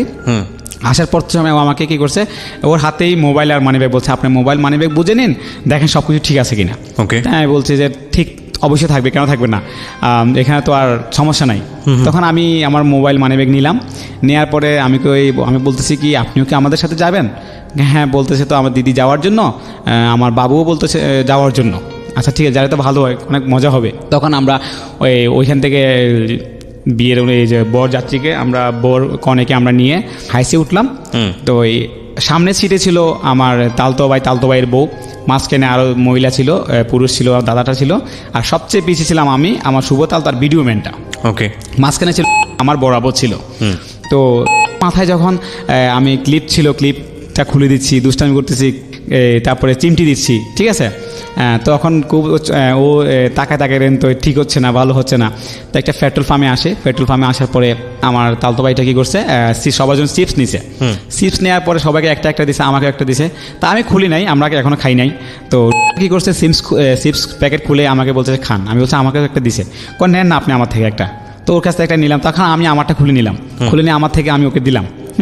এক পর্যায়ে আমরা ওদের বাড়িতে বড়দের বাড়িতে চলে আসি। ওদের বাড়িতে চলে আসার পরে আমি এসেই আমার ড্রেস আপ চেঞ্জ করে আমি চেয়ারে বসলাম। চেয়ারে বসে আসছে, এসে আমার পাশে চেয়ারে বলছে আমি বসবো। হ্যাঁ বসেন, অবশ্যই, কেন বসবেন না। কয় আপনি তো এই এলাকায় যেহেতু অনেকবার আসছেন, যেহেতু আপনার বোন বিয়ে দিয়েছেন, হ্যাঁ, তো আমাকে একটু যদি ঘুরে দেখাইতেন তাহলে আমি হয়তো খুব ভালো লাগতো আমার কাছে। তখন আমি কি করছি, ওকে নিয়ে বের হয়েছি। ওই আমার দিদিদের এলাকার মন্দির ছিল, মন্দিরগুলা, তারপরে ওদের রাস্তাঘাটগুলা দেখাচ্ছে ঘুরে ঘুরে। হ্যাঁ, ওদের মন্দিরটা অনেক সুন্দর ছিল, অনেক বড় মন্দির। তো ওই মন্দিরটা ঘুরে ঘুরে দেখাচ্ছে কোনটা কোন মন্দির, তারপরে কথাবার্তা বলতেছি। এদিক দিয়ে আমার বাবা মা আমার বাবা যদিও এতটা করে না, আমার মা বেশি করতেছে যে একটা ছেলে কত খারাপ, দেখো মেয়েটার সাথে ওদিকে চলে গেছে, এই এলাকার মানুষ কি বলবে। ঠিক আছে, মেয়েটাও কি কমন সেন্স বলতে কিছু নাই যে মেয়েটা তার বোন বিয়ে দিয়েছে, মাত্র আসছে এলাকায়, হুট করে ওর সাথে চলে গেল। এই নানা জনের নানা কথা বলতেছে। তো পরবর্তীতে ওকে নিয়ে রাস্তায় বের হলাম, মন্দিরে গেলাম। তখন এক পর্যায়ে আমাকে জিজ্ঞেস করলো যে একটা কথা বলি, আপনি মাইন্ড করবেন না? তা বলছে না, কেন মাইন্ড করে, বলতেই পারেন, সমস্যা নাই। তখন আমাকে বলতেছে যে আপনি কাউকে পছন্দ করেন? আমি বলছি যে সত্যি কথা বলতে কাউকে পছন্দ কখনো করি নাই, তবে কেন জানি না কেউ একজনকে পছন্দ করতে ইচ্ছে করতেছে। বলছে কে? এখন না, সেটা সময় হলে না হয় বলা যাবে, ঠিক আছে। আর আরেকটা কথা হচ্ছে যে ও আমাকে একটা মেয়ে পছন্দ করে, আমার স্কুলেরই আমার জুনিয়র বেচের একটা মেয়ে, আমাকে পছন্দ করে। আপনি কি এক্সপেক্ট করেন নাই? আমি না, কখনোই না, কারণ আমার পছন্দ করে এটা তো আমি বুঝি না, ঠিক আছে। তো আমি কিন্তু এখন কেন জানি না, কারোর সাথে রিলেশন করার জন্য, কাউকে ভালোবাসার জন্য খুব একটা মনের মধ্যে একটা আবেগ জমকছে আমার। হ্যাঁ, আচ্ছা তাই? হ্যাঁ। তা আপনি? কয় হ্যাঁ, সত্যি কথা বলতে আমাকে অনেক ছেলেই প্রপোজ করছে, আমি কখনো কারো প্রপোজে আমি সাড়া দেই নাই, তবে কেন জানি না একটা ছেলের জন্য আমার খুব একটা ভালোবাসা জন্মাচ্ছে। তাই বলছে তাই? তো বলছে হ্যাঁ অবশ্যই তাই। তো এদিক দিয়ে ওর সাথে এগুলো কথাবার্তা বলার মধ্যে দিয়ে তখন ক্লাস 9-এ? তখন আমি ক্লাস 9-এ। আচ্ছা। তখন আমরা দুজন হাঁটতে হাঁটতে চলে আসি বলতে একটা লোক উনি আমার ওই এলাকারই লোক, আমি চিনি। আমার বলতে যে বুটরা বাসায় চলে যাও, না হলো সমস্যা, এলাকার মানুষজন ভালো না, কে কোথায় দেখলে কে কী বলবে না বলবে, খারাপ বলবে, চলে যাও। তা আমরা দুজন আবার চলে আসি। বাড়িতে চলে আসার পরে আমার মা আমাকে ডেকে নিয়ে একটা সাইডে নিয়ে আমাকে একটা থাপ্পড় দেয়। থাপ্পড় দিয়ে বলতেছে যে তুই কি মান সম্মান কি আমার শেষ করে দিছস? হ্যাঁ, তুই কি জানোস একটা এলাকায় আসছস, তোর বোন বিয়ে দিছস, তুই শালির সাথে এইভাবে রাস্তায় বেরিয়ে কথাবার্তা বলে, এটা ঠিক হচ্ছে তোর? মানুষজন কি বলতেছে? তখন আমি বলতেছি, মা আমরা তো খারাপ কিছু করতেছি না, আমরা তো জাস্ট হাঁটতে কথা বললাম, আর ও এলাকাটা চিনি না, ওই এলাকাটা ঘুরে দেখাইলাম, ঠিক আছে? যাই হোক, তারপরে মা আমাকে বকা টাকা দিল, আমি বললাম। তখন আমার মা আবার ওকে বলতেছে গিয়ে যে জিয়ারি বাবারে শোনো, একটা কথা হচ্ছে আমার ছেলেও ছোট, তুমিও ছোট, হ্যাঁ, তোমরা এভাবে গেছো যে মানুষজন নানা ধরনের অনেক কথাবার্তা বলছে, ঠিক হচ্ছে না। আর আমার ছেলে কি তোমাকে আমার ছেলের ফোন নাম্বার দিছে? তো ও বলতেছে না মাসিমা, আমাকে ওর ফোন নাম্বার দেয় নাই, আমিও নিই নাই। দেখো আমার ছেলে যদি তোমাকে ফোন নাম্বার দেয় তুমি নিও না, ঠিক আছে? দরকার নাই নেওয়া, ঠিক আছে? আমার ছেলেও ছোট, তুমিও ছোট। তখন আমাকে ও ডেকে নিয়ে ওদের বারান্দা রুমে ছিল, আমাকে বলতেছে আপনার মা আমাকে এরকম কথাগুলো বলছে। তা আমি বলছি যে আসলে একটা কথা হচ্ছে আমার মা আসলে একটু রাগী টাইপের, তো আর একটা কথা হচ্ছে আমার মা এগুলো পছন্দ করে না, আমি কোনো মেয়ের সাথে কথাবার্তা বলি বা আমার সাথে কোনো মেয়ে হাঁটু কথাবার্তা, আমার মা এগুলো চায় না, এগুলো লোক আসলে খারাপ বলে, এই জন্য। না ঠিক আছে, আপনি নাম্বারটা আমাকে যদি দিবেন তাহলে আমি আমার নাম্বারটা আপনাকে দিতাম। আচ্ছা ঠিক আছে, আমি দিব না। কিন্তু আমার মা যে ওকে নাম্বার দিতে বারণ করছে, তখন কিন্তু সেটা বলে নাই, ঠিক আছে? এদিক দিয়ে আমি কাগজের মধ্যে আমার নাম্বারটা লিখে রাখছি, সব কিছু সুযোগ করে ওকে নাম্বারটা দিয়ে দেই। আচ্ছা, ঠিক আছে। নাম্বারটা পাওয়ার পরে আমাকে বলতেছে যে এই নাম্বারটা নেওয়ার একমাত্র কারণ আপনার মা। আমি বলছি আমার মা কী করছে? বলতেছে আপনার মা আমাকে বারণ করছে আপনি যদি আমাকে নাম্বার দেয় যাতে না নিতে। তো আমি বলছি তাই, এখন কি আপনি নেবেন না? আপনার মায়ের উপরে জিদ করে আমি আপনারটাকে নাম্বারটা নিলাম, আমরা তো অন্যায় করছি না, খারাপ কিছু করছি না। মেয়েটা বলছে হ্যাঁ, তালতো ভাই তালতো বোন লাগি, নাম্বার নিলে সমস্যা কোথায়? ঠিক আছে, আমি আপনার নাম্বারটা আপনার মায়ের উপর রাগ করে নিছি, ঠিক আছে? দেখি আপনার মা কি করতে পারে। আমি বলছি দেখেন রাগ করার কিছু না এখানে, আর সমস্যা না, আমার মা তো আর জানবে না আমি নাম্বার দিছি, আর আমরা কথাবার্তা যদিও বলে থাকি তাহলে তো আমার মার সামনে কথা বলবো না, ঠিক আছে? এক পর্যায়ে ওদের বাড়ি থেকে আমরা চলে আসি। আসার পর থেকে ওইটা ছিল বিয়ের 2 তারিখ 3 তারিখ, বিয়ে গেছে 2 তারিখ 3 তারিখ আমার সাথে ওই নাম্বার দেওয়া, আর ওদের নাম্বারটা আমার কাছে ছিলই, কারণ ওই বিয়েতে যখন গেছিলাম তখন আমার নাম্বার থেকে কথা বলা। তো 6 তারিখে আমাকে ও ফোন দেয়, ঠিক সন্ধ্যার টাইমে আমাকে ফোন দেওয়া হয়। তো অনেকক্ষণ কথাবার্তা বলার পর আমাকে বলতেছে যে আপনার দিনকাল কেমন যাচ্ছে, পড়াশোনা কেমন যাচ্ছে? হ্যাঁ পড়াশোনা ভালো চলতেছে। স্কুলে গেছেন? হ্যাঁ গেছি। তা আপনি স্কুলের গার্লফ্রেন্ডের কী খবর? সে গার্লফ্রেন্ড কোথায় পাইবে? আমি তখন রিলেশনে জড়াই না, রিলেশন জড়াইলে তো গার্লফ্রেন্ড হইতো না, ও আমাকে পছন্দ করে। তা আপনি ওই মেয়েটা সারা দেন নাই? আমি বলছেন আমি সারা দিব না। কেন দিবেন না? আমি কই না আমি সারা দিব না, আমি অন্য কারোর প্রেমে সারা দিব, ওর প্রেমে না, ঠিক আছে? সেটা কি?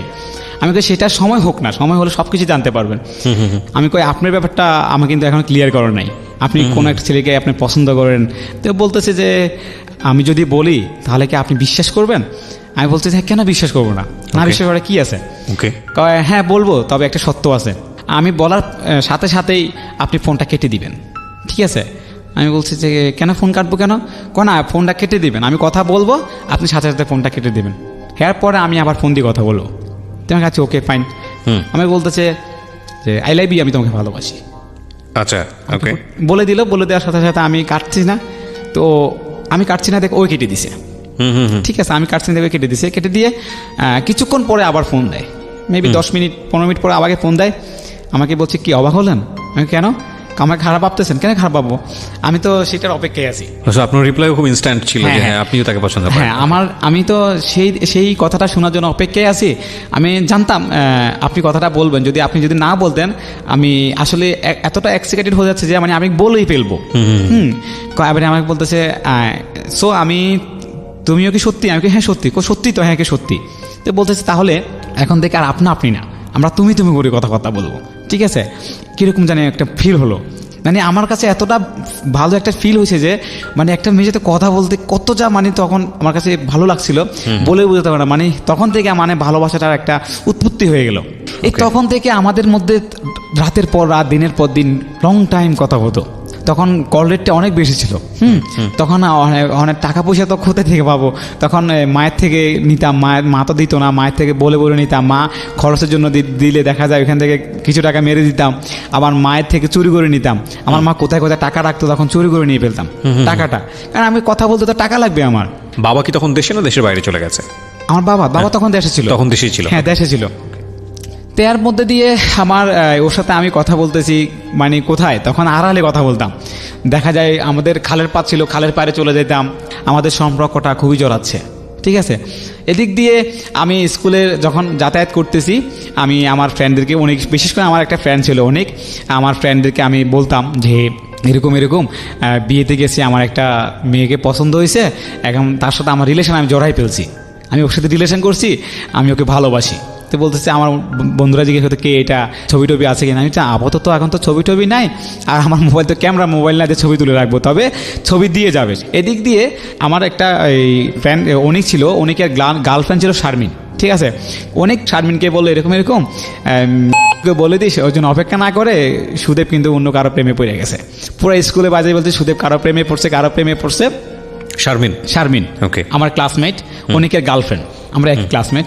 তখন সবাই আমাকে এই যে আমার ক্লাসরুমে, তারপরে আমার এই টিউশন রুমে সবাই আমাকে করতেছে আইসক্রিম খাওয়ার জন্য, এই নাস্তা করার জন্য, সিঙ্গারা খাওয়ার জন্য, যে আমি প্রেমে পড়ছি, কাউকে কিছু দিচ্ছি না, খাওয়াচ্ছি না, ঠিক হচ্ছে না। ঠিক আছে, এদিক দিয়ে ওই যে নাম মেয়েটা, ও আমার জন্য মানে কেউ একটা স্কুলে আসা যাওয়া বন্ধ করে দিয়েছে। একদিন আমাকে শারমিন বলল কি যে, সুদেব একটা কাজ কর, কিন্তু তোকে যথেষ্ট পরিমাণ ভালোবাসে, তুই ওর সাথে কথা বল।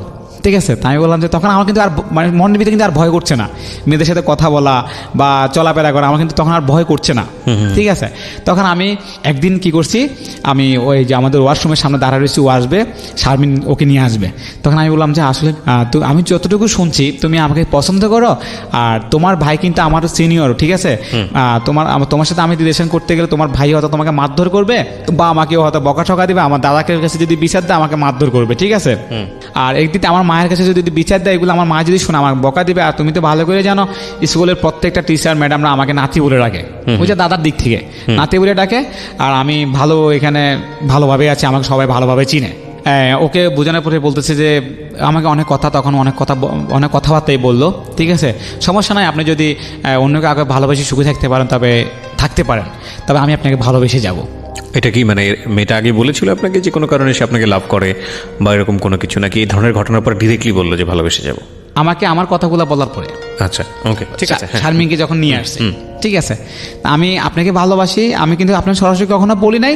ঠিক আছে, কিন্তু আপনি শুনছেন, ঠিক আছে, আপনি আমাকে জিজ্ঞেস করছেন, তবে হ্যাঁ সত্যি আমি আপনাকে ভালোবাসি, ভালোবেসে যাবো, আপনি অন্য কাউকে ভালোবেসে নিয়ে সুখে থাকেন, সমস্যা নাই। ঠিক আছে, তার জন্য আপনার জন্য পেয়ে থাকলো। এদিক দিয়ে আমি স্কুলে যাইতেছি, আসতেছি, বাড়িতে আসতেছি, কথাবার্তা চলতেছে। এক পর্যায়ে আমার ক্লাস 9 শেষ হয়ে গেল। ঠিক আছে, এদিক দিয়ে বাবা আবার বাইরে চলে গেল। তখন বাবার সাথে আমার আর সরাসরি যোগাযোগ হচ্ছে। তখনও কিন্তু আমার বাবা আমার ওই যে কাকাতো ভাইয়ের কাছে টাকা পয়সা পাঠায়। ঠিক আছে, ওই টাকা পয়সা যদি 10 পাঠায়, আমরা পাই 2000, যদি পাঠায় 5000, পাই 1000। ঠিক আছে, তারপরে কোনো কপিয়ত নাই। ঠিক আছে, কোনো কপিয়ত নাই। ঠিক আছে, টাকা পাচ্ছি। আমার বাবার অনেক টাকা পয়সা কিন্তু ওরা আত্মসাৎ করে ফেলছে।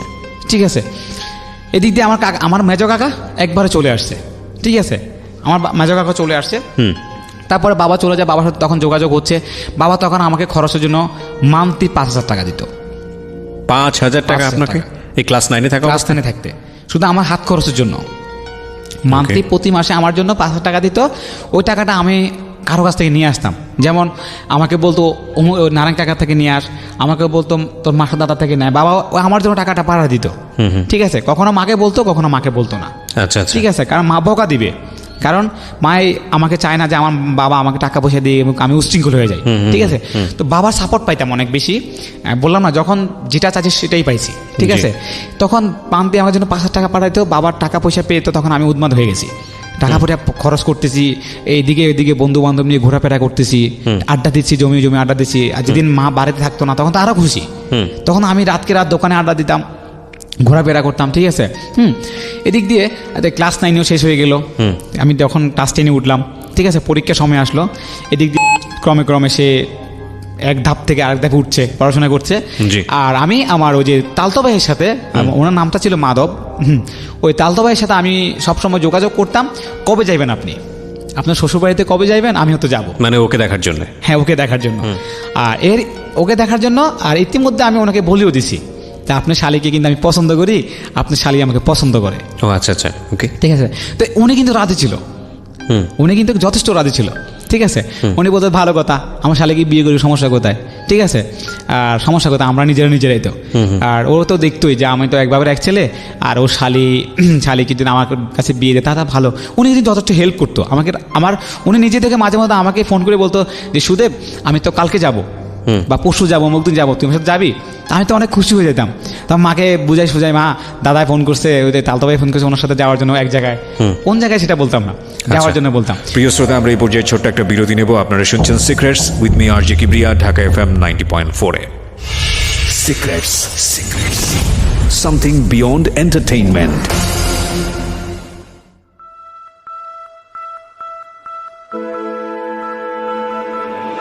Love. Hate. Challenge. Motivation. Lies. Truth. Impossible. Virtue. Morality. Something beyond entertainment.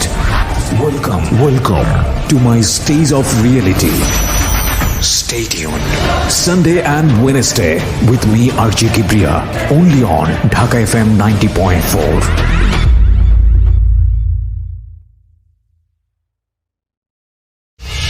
Secrets. Something beyond entertainment. আরও একবার স্বাগত জানাচ্ছি প্রিয় শ্রোতা, আপনারা শুনছেন সিক্রেটস ঢাকা FM 90.4 এ। আমি আরজে কিবরিয়া আপনার সঙ্গে রয়েছি, এবং কথা না বাড়িয়ে গেস্টের কাছে আমি যাব। তার আগে আপনাদেরকে যেটা বলতে চাই, আমাদের এই অনুষ্ঠানটি আপনারা একযোগে শুনতে পাচ্ছেন আমাদের ইউটিউব চ্যানেলে। আমাদের ইউটিউব চ্যানেলটি হচ্ছে www.youtube.com/dfm904। আমার মনে হয় অ্যাড্রেস বারে গিয়ে কষ্ট করার কোনো দরকার নেই, আপনি ইউটিউবে গিয়ে ঢাকা FM 90.4 নামে সার্চ করলে আমাদের চ্যানেলটি পেয়ে যাবেন। ওখানে প্রিমিয়ার হচ্ছে এবং ওখানে গিয়ে আপনি শুনতে পারেন। প্লিজ সাবস্ক্রাইব করতে ভুলবেন না, সাবস্ক্রাইব করার পরে নোটিফিকেশন বাটনটি অন করে নেবেন। ওকে, আমরা যেখানটায় ছিলাম সুদেব, তারপরে এই যে দাদার সাথে যাইতাম, যাইয়া ওর সাথে দেখা করতাম, আমাকে চিঠি দিত। তখন চিঠি দিত, ওর চিরকুটগুলো এখন আমার কাছে আছে। চিঠি দিত, আমিও লিখতাম। ওদের ওইখানে রুম থেকে নিয়ে অনেক কথাবার্তা বললাম, চলে আসতাম, বেড়াইতাম। ওর বাবা মা আমাকে চিনতো যে পুত্রা হিসেবে, এরকম চিন্তা। ওই বাবা মায়ের সাথে আমার একটা আন্ডারস্ট্যান্ডিং হয়ে যায়, ভালো একটা আন্ডারস্ট্যান্ডিং হয়ে যায়। ঠিক আছে, আবার ওদের যখন পূজা পার্বণ হতো আমাকে নিমন্ত্রণ করতো। ঠিক আছে, নিমন্ত্রণ করলে আমি চলে যেতাম। আমাকে যথেষ্ট পরিমাণ ওরা আমাকে খুব করতো, জেলে পাগলের মতো হয়ে যেত, কি খাওয়াবো না খাওয়াবো এরকম। আমার পরীক্ষা চলে আসে, আমি পরীক্ষার জন্য অ্যাটেন্ড হই। ঠিক আছে, আমার SSC পরীক্ষা চলে আসে, তখন আমি পরীক্ষা দিই। ঠিক আছে, আমি পরীক্ষা দেই, তখন ও ক্লাস 10-এ উঠে। তখন আমার সাথে ওই যে টুকটাক মাঝে মধ্যে শুধু রাগারাগি হতো এই কারণে তেমনটা ফোনে কথা হতো না, মানে 2-3 দিন পর ফোনে কথা বলতো, জাস্ট SMS করতো। ঠিক আছে, তখন এর মধ্যে দিয়ে আমি যখন পরীক্ষা দিয়ে পেলি, পরীক্ষা দেওয়ার পরে ওর সাথে আমার তখন কথাবার্তা হয়। আমিও মাঝে মাঝে চুরি করে দেখা করতে চলে যাই, ওদের স্কুল গেটে চলে যাই, স্কুলে দেখা করি। এদিক দিয়ে আমার বাবা সাপোর্ট তো আমার কাছে আসেই। আবার যখন আমি পরীক্ষা দেওয়ার পর আমি কলেজে ভর্তি হবো, আমাদের ফেনী মহিপাল এই কমার্স কলেজ থেকে আমি পড়াশোনা করি। কমার্স কলেজে ভর্তি হই। কমার্স কলেজে যখন ভর্তি হই, তখন আমার এক পর্যায়ে ফ্যামিলিতে একটু প্রবলেমে দাঁড়ায় এই কারণে। ইন দ্য মিন টাইম কি ফ্যামিলি বা আশেপাশের লোকজনরা মোটামুটি জানাজানি হয়ে গেছে যে আপনার সঙ্গে মেয়েটার সম্পর্ক আছে, এরকম কোনো কিছু? কেউই জানতো না। আমার জাস্ট আমার ক্লাসমেট, আমার ফ্রেন্ড ছিল, ওরাই জানতো। আর আমার কাকাতো বোন দেবী ছিল, আমার সমবয়সী। আমি একটা জিনিস আপনাদেরকে বলি প্রিয় শ্রোতা, তখন খুব মনোযোগ দিয়ে শুনছিলাম। জীবনে প্রথম ভালো লাগার অনুভূতি বা প্রথম ভালোবাসার অনুভূতি যে কতটা তীব্র হয়, কতটা ভয়ানক হয়, কতটা ইমোশনাল হয়, কতটা পিসফুলি হয়, কতটা লাভলি হয় এবং কতটা ধ্বংসাত্মক হয়, সব কিছু মিলিয়ে আমি যদি বলি যে the power of love is extreme in first love. So এটা যার জীবনে যেভাবেই আসুক না কেন, এটা মানে আনএক্সপ্লেইনেবল, এবং এটা যে পড়েছে প্রেমে সে আসলে ওকে বুঝতে পারবে, নইলে আসলে বলা সম্ভব না। এবং যে কারণে এখানে ভুলটা অনেক বেশি হয়, কারণ এটা খুব অল্প বয়সে চলে আসে। যদিও ধর্মীয়ভাবে এই বিষয়গুলোতে সম্পূর্ণরূপে না আছে, বিশেষ করে আমাদের ধর্মে। আমার মনে হয় আপনাদের ধর্মেও বোধহয় এই বিষয়গুলো তেমন একটা সাপোর্ট করে না, করে কি? করে না। যাই হোক, ঠিক আছে, বলেন তারপর। তারপরে আমার বাবা তখন পলাতক হয়ে গেছে, আকামা নাই, পলাতক হয়ে গেছে। আচ্ছা। ঠিক আছে, এদিক দিয়ে বাবা টাকা পয়সা দিতে পারতেছে না, ফ্যামিলিতে একটা প্রবলেম হয়ে দাঁড়াইছে। ওহো। মানে এখন তো প্রতি মাসে আমরা 5,000 টাকা দিচ্ছে, ফ্যামিলিতে টাকা পয়সা দিচ্ছে, আমরা খরচ বড় তখন আমাদের একটু সচ্ছল অবস্থা, আমরা খুব ভালো ছিলাম তখন। এদিক দিয়ে বাবা যখন আকামা লাগাতে পারে নাই, তখন আমার বাবা পলাতক হয়ে গেছে, আর টাকা পয়সা দিতে পারছেন, তখন আবার একটা করুণ অবস্থা সৃষ্টি হয়ে যায়। ঠিক আছে, তখন কিন্তু আমাদের কিন্তু ওই যে মুড়ি ভাঙা যেটা ছিল ওটা কিন্তু বন্ধ হয়ে গেছে। তখন আমি কি করতাম, চাকরি খুঁজতাম। ঠিক আছে, তা আমার এক ভাগিনা ছিল, ওই ভাগিনার মাধ্যমে আমি জানতে পারি যে লোক নিচ্ছে আচ্ছা, বিমা ইন্স্যুরেন্সে কাজ করার জন্য। তখন আমি আরেপিন ভাইয়ের মাধ্যমে, আমার ওই ভাগিনের মাধ্যমে গিয়ে বিমার কাজ শুরু করি। দেখা যায় কি সারাদিনে 25টা করলে 25 টাকা পাইতাম। ঠিক আছে, বিমাগুলো মানুষকে বুঝাইয়া এই বিমা ইন্স্যুরেন্সগুলো অ্যাক্টিভ করতাম। তা আমি একটা যখন আমি চাকরিটা পাই, আমার মা একটু খুশি হয় যে আমার ছেলে পড়াশোনার পাশাপাশি একটা জব করতেছে, আর আমি টিউশনি করাইতাম রাত্রিবেলা, দিনের বেলা, বিকেলবেলা আসলে আমি কলেজ থেকে আসার পর থেকে টিউশনি করাইতাম। আমার আশেপাশে মুসলিম থেকে শুরু করে হিন্দু সম্প্রদায়ের অনেকে, আমি তখন এই প্রত্যেকটা বাড়ি গিয়ে আমি 4-5 জন একটা বেস করে এটা টিউশনি করাইতাম। তাক মোটামুটি এভাবে করে মাকে নিয়ে চলতেছি। এদিক দিয়ে আমার বোন, মেজো বোন আমাদের পাশে এসে দাঁড়াইছে। আমার মেজো বোনের সাথে কিন্তু আমাদের তখন কিন্তু এর আগে দিয়ে আমাদের এতটা আন্ডারস্ট্যান্ডিং ছিল না। আমার দুলাভাই একটু অন্য টাইপের ছিল, আমার বোনকে অনেক নির্যাতন করছে, অনেক মারধর করছে, বোনকে এমনও দিন গেছে পিটাইয়া আমাদের বাড়িতে পাঠাই দিছে। ঠিক আছে, অনেক টাইম আমাদের এখানে থাকতো। তো আমার বোন কি করছে, তখন আমার বোন মানে বর্তমান তখন অবস্থা আর কি 2010-11 দিকে, ঠিক আছে, আমার বোনের অবস্থা তখন কিন্তু ভালো ছিল। তখন আমার বোনের জামাই আমাদের পাশে এসে দাঁড়াইছে, যেটা না বললেই নয়। আমার বোন আমাদেরকে তখন আমার টাকা পয়সা দিচ্ছে, চুরি করে হোক দাঁড়ি করে হোক, আমার বোন আমাদেরকে টাকা পয়সা দিচ্ছে, খরচপাতি দিচ্ছে, রিক্সার ড্রাইভার দিয়ে বিভিন্ন লোকের মাধ্যমে খরচপাতি পাঠাচ্ছে। ঠিক আছে, এদিক দিয়ে আমার দুলাভাইটা কিন্তু তখন কিন্তু অত্যন্ত ভালো টাইপের হয়ে গেছে। আগে যেরকম আমাদের সাথে আচার ব্যবহার করতো, মানে অনেক খারাপ ছিল, তখন কিন্তু আমার সাথে অনেক ভালো কিছু একটা করতো। জি, আচ্ছা, চাইতো যে আমার একটাই তো শালা, আমার একটাই তো শাশুড়ি, ঠিক আছে, ওদের জন্য কিছু করা, অনেক করতো। এই পর্যায়ে আমি যখন এভাবে করে আমরা চলে যাই, 11-12 চলে যায়, 13 চলে যায়, ঠিক আছে, এদিক দিয়ে কলেজে উঠে, কলেজে ভর্তি হতে পারতেছে না। ওই তার কোনো ভাইটাই নাই, তার 4 বোন, বাবা আবার বৈদ্য ছিল। বৈদ্য তো বুঝেন, খুনকার, গুণিন ছিল, আমাদের গ্রামের ভাষায় গুণিন বলা হয়। তো উনি আগে অনেক খারাপ কাজ করতো, অনেক লোকে বান মেরে ফেলতো, কুমার করতো এগুলা। তো তখন এক পর্যন্ত ছেড়ে দিছে এগুলা। ছেড়ে দেওয়ার পর থেকে কলেজে ভর্তি হইতে দিচ্ছে না। ওরে কেন? ওর ফ্যামিলি থেকে দিচ্ছে না, টাকা পয়সা নাই, পাচ্ছে না। ঠিক আছে, টাকা পয়সা নাই, পারতেছে না, পড়াশোনা করাবে না। প্রিয় শ্রোতা, এখানে একটা কথা বলি, আমরা কিন্তু অনেকবার আপনাদেরকে এই যে টুঁট যে শব্দটা আপনারা শুনতে পাচ্ছেন, এটার পেছনের অন্যতম কারণ হলো উনি যে মেয়েটার সঙ্গে সম্পর্ক করেছে, সে মেয়েটার নাম এখানে উনি মেনশন করছেন ওনার গল্প বলার ধরন অনুযায়ী, সেটা খুব স্বাভাবিক, কিন্তু আমরা চাচ্ছি না তার নামটা এখানে প্রচার করতে, এতে করে তার সামাজিকতায় সমস্যা হতে পারে। তো সেই জায়গা থেকে আমরা নামটাকে এখানে এইভাবেই প্রেজেন্ট করছি। এটা যে কোনো একটা নাম আপনি ধরে নিতে পারেন। ওকে, হ্যাঁ বলুন। তারপরে ও আমাকে বলতো, তখন আমাকে ও একটা নামে রাখতো, সেটা হচ্ছে পরাণ। আমাকে বলতো পরাণ। আপনি কোনো নামে ডাকতেন ওকে? আদর করে কি নামে ডাকতেন? জানু বলে ডাকতাম। জানু ডাকতাম। ঠিক আছে, জানু আর পরাণ বলেই বলেন, তাহলে নামটা আমাদের মিউট করতে হবে না। ওকে, ঠিক আছে, বলেন। হ্যাঁ, তারপরে আমাকে বলতো, পরাণ বাবু তো আমাকে আর কলেজে ভর্তি করা দিচ্ছে না, এরকম, এখন আমি সাপোর্ট পাচ্ছি না। ঠিক আছে, আবার আরেকটা কথা এখানে বলতে হয় যে ওর বাবার সাথে ওর মার সাথে কোনো আন্ডারস্ট্যান্ডিং ছিল না। তখন আমি বলতাম যে কী করা এখন, ঠিক আছে, আমি এখন কী করতে পারি? আচ্ছা, তুমি একটা কাজ করো, কলেজে ভর্তি হইতে অ্যাডমিশন নিতে কত লাগে কি আসবে, তখন তুমি একটা টাকা দাও আমাকে। তখন আমি টাকা কোত্থেকে পাবো, আমার টাকা লাগবে। তখন আমার এলাকার এক ছোটো ভাই, বয়সে ছোটো, তখন ও রাজের কাজ করে। জি, তখন আমি বলছি আমি তোর সাথে রাজের কাজ করতে চাই। আমি বলতো, দাদা আপনি একটা শিক্ষিত ছেলে, পড়াশোনা করান, টিউশনি করান, আপনি রাজের কাজ করবেন, এটা কিভাবে দেখায়? রাজের কাজ 220 টাকা। রাতের কাজ বলতে এটা কি? রাজের কাজ, রাজমিস্ত্রি কাজ। ও, রাজমিস্ত্রি। হ্যাঁ, আচ্ছা, হ্যাঁ, রাজযোগালি, আপনি যোগালি দেবো আর কি। আমি বলছি আমি করবো, তবে আমার এলাকা না, তুমি যেখানে করো ওই সব এলাকায়, যেমন ও বিভিন্ন পাঁচগেছিয়াতে, মোহানে, ফেনীতে বাইরে করতো, আমাকে কেউ দেখবে না, চিনবে না, আমি করবো, আমার টাকার প্রয়োজন ভাই। ঠিক আছে, আমার টাকার প্রয়োজন, আমাকে এটা করতেই হবে। তখন আমি ওর সাথে বলছি, ঠিক আছে আপনি মনে হয় পারবেন না, তবে আচ্ছা ঠিক আছে আমাকে নিয়ে যাব। তখন আমাকে নিয়ে যায়, আমি প্রথম দিন গেলাম, আমাকে বালি চালতে বলে, বালি চালি, তখন ওরা মশলা আমাকে পানি আনতে বলে, আমিও নিয়ে আসি, করি, খুব কষ্ট, মানে এত কষ্ট যেটা বলে বোঝাতে পারেন। তারপর আমাকে করতে হবে। তা আমার মা আমাকে জিজ্ঞাসা করতো যে কোত্থেকে আসলে তোরা শরীরে এত ময়লা তোলা। আমি বলছি হ্যাঁ আমি একটা কাজ পাইছি স্টোর কিপারে।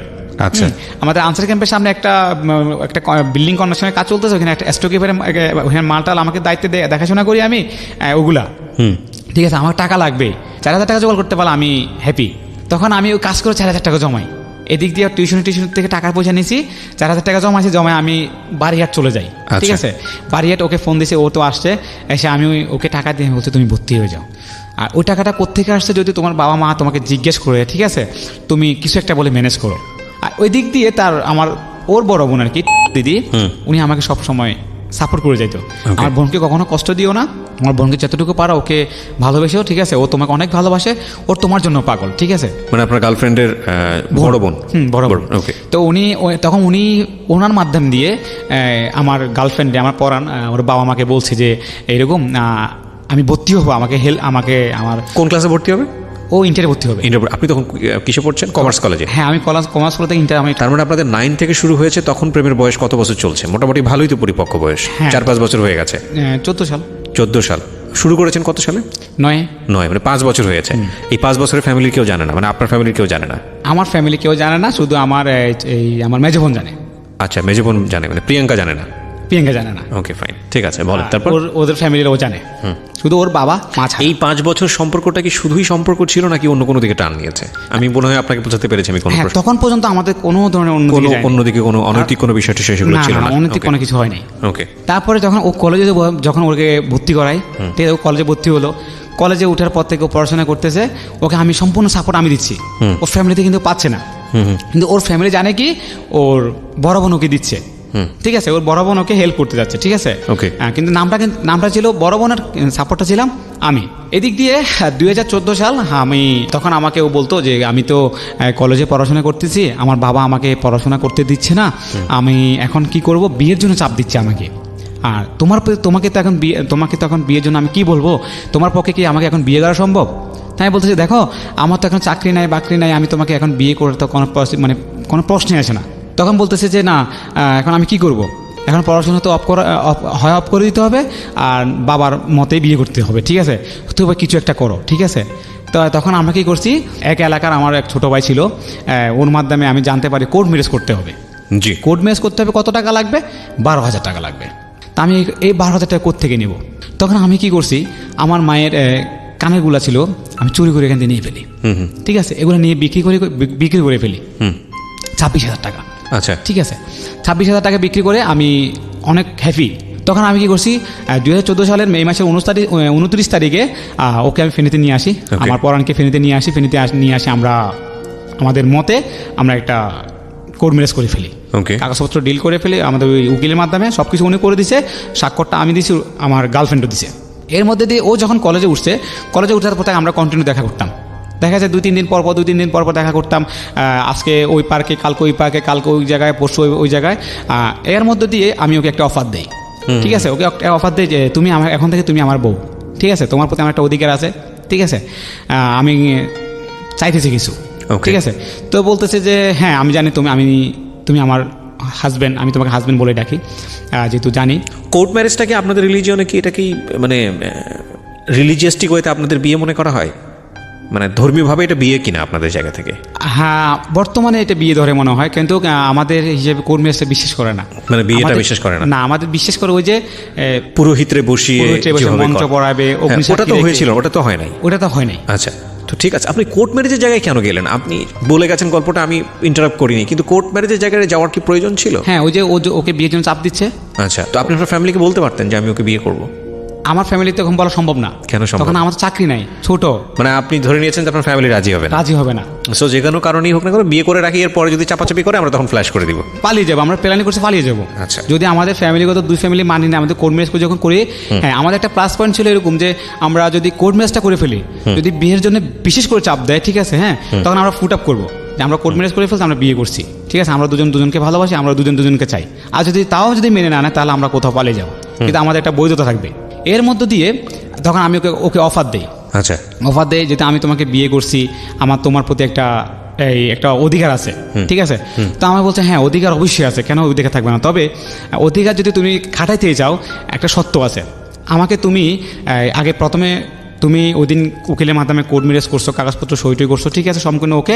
আগে প্রথম সিঁদুর পরাও, ঠিক আছে, আমাকে সিঁদুর পরাও। কোন জায়গায় সিঁদুর পরাবো? আমরা ওই অমুক তারিখে আমরা মহামায়াতে মন্দিরে যাব, মন্দিরে গিয়ে তুমি আমাকে মন্দিরে মায়ের সামনে মায়ের সাক্ষী রেখে আমার স্মৃতিতে সিঁদুর পরাই দিবা। আচ্ছা, তখন আমি চলে যাই।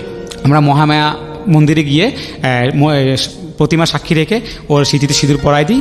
ওইখান থেকে আবার চলে গেছি আমরা খাগড়াছড়ি লাইনে নয়াটিলা মাজার। মানে এটা কি আপনাদের ধর্মীয়ভাবে এটা বিবাহ হয়, মানে সিঁদুর পড়ালে? হ্যাঁ, সিঁদুর পরালে আমাদের ধর্মীয় মতো অনেকেই বলে যে, অনেকেই না 99% লোকে বলে যে একটা মেয়ের স্মৃতিতে সিঁদুর পড়ে গেছে, একটা ছেলে সিঁদুর পরা দিয়েছে, এটা হচ্ছে আর মানে এটাই সবচেয়ে বড় একটা।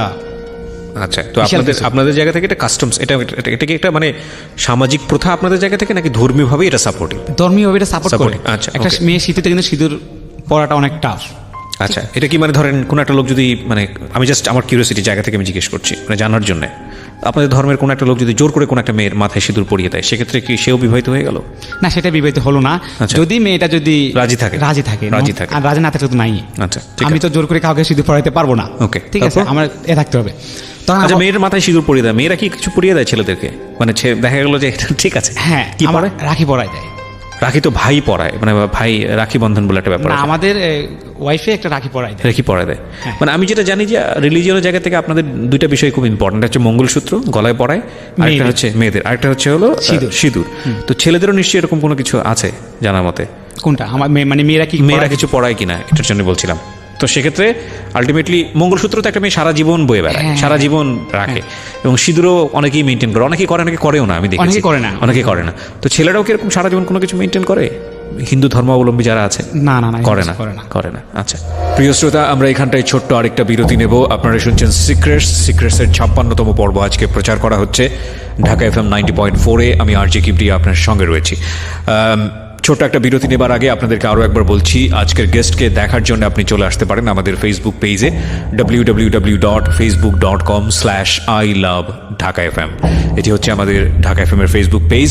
এছাড়া যোগাযোগ করতে পারেন আমাদের ইউটিউব চ্যানেলে, এবং যোগাযোগ করতে পারেন আমাদের ফোন নম্বরেও। আমাদের ফোন নম্বরটি হচ্ছে 09611904904।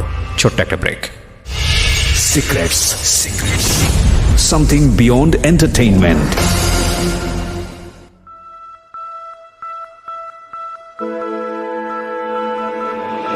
Love,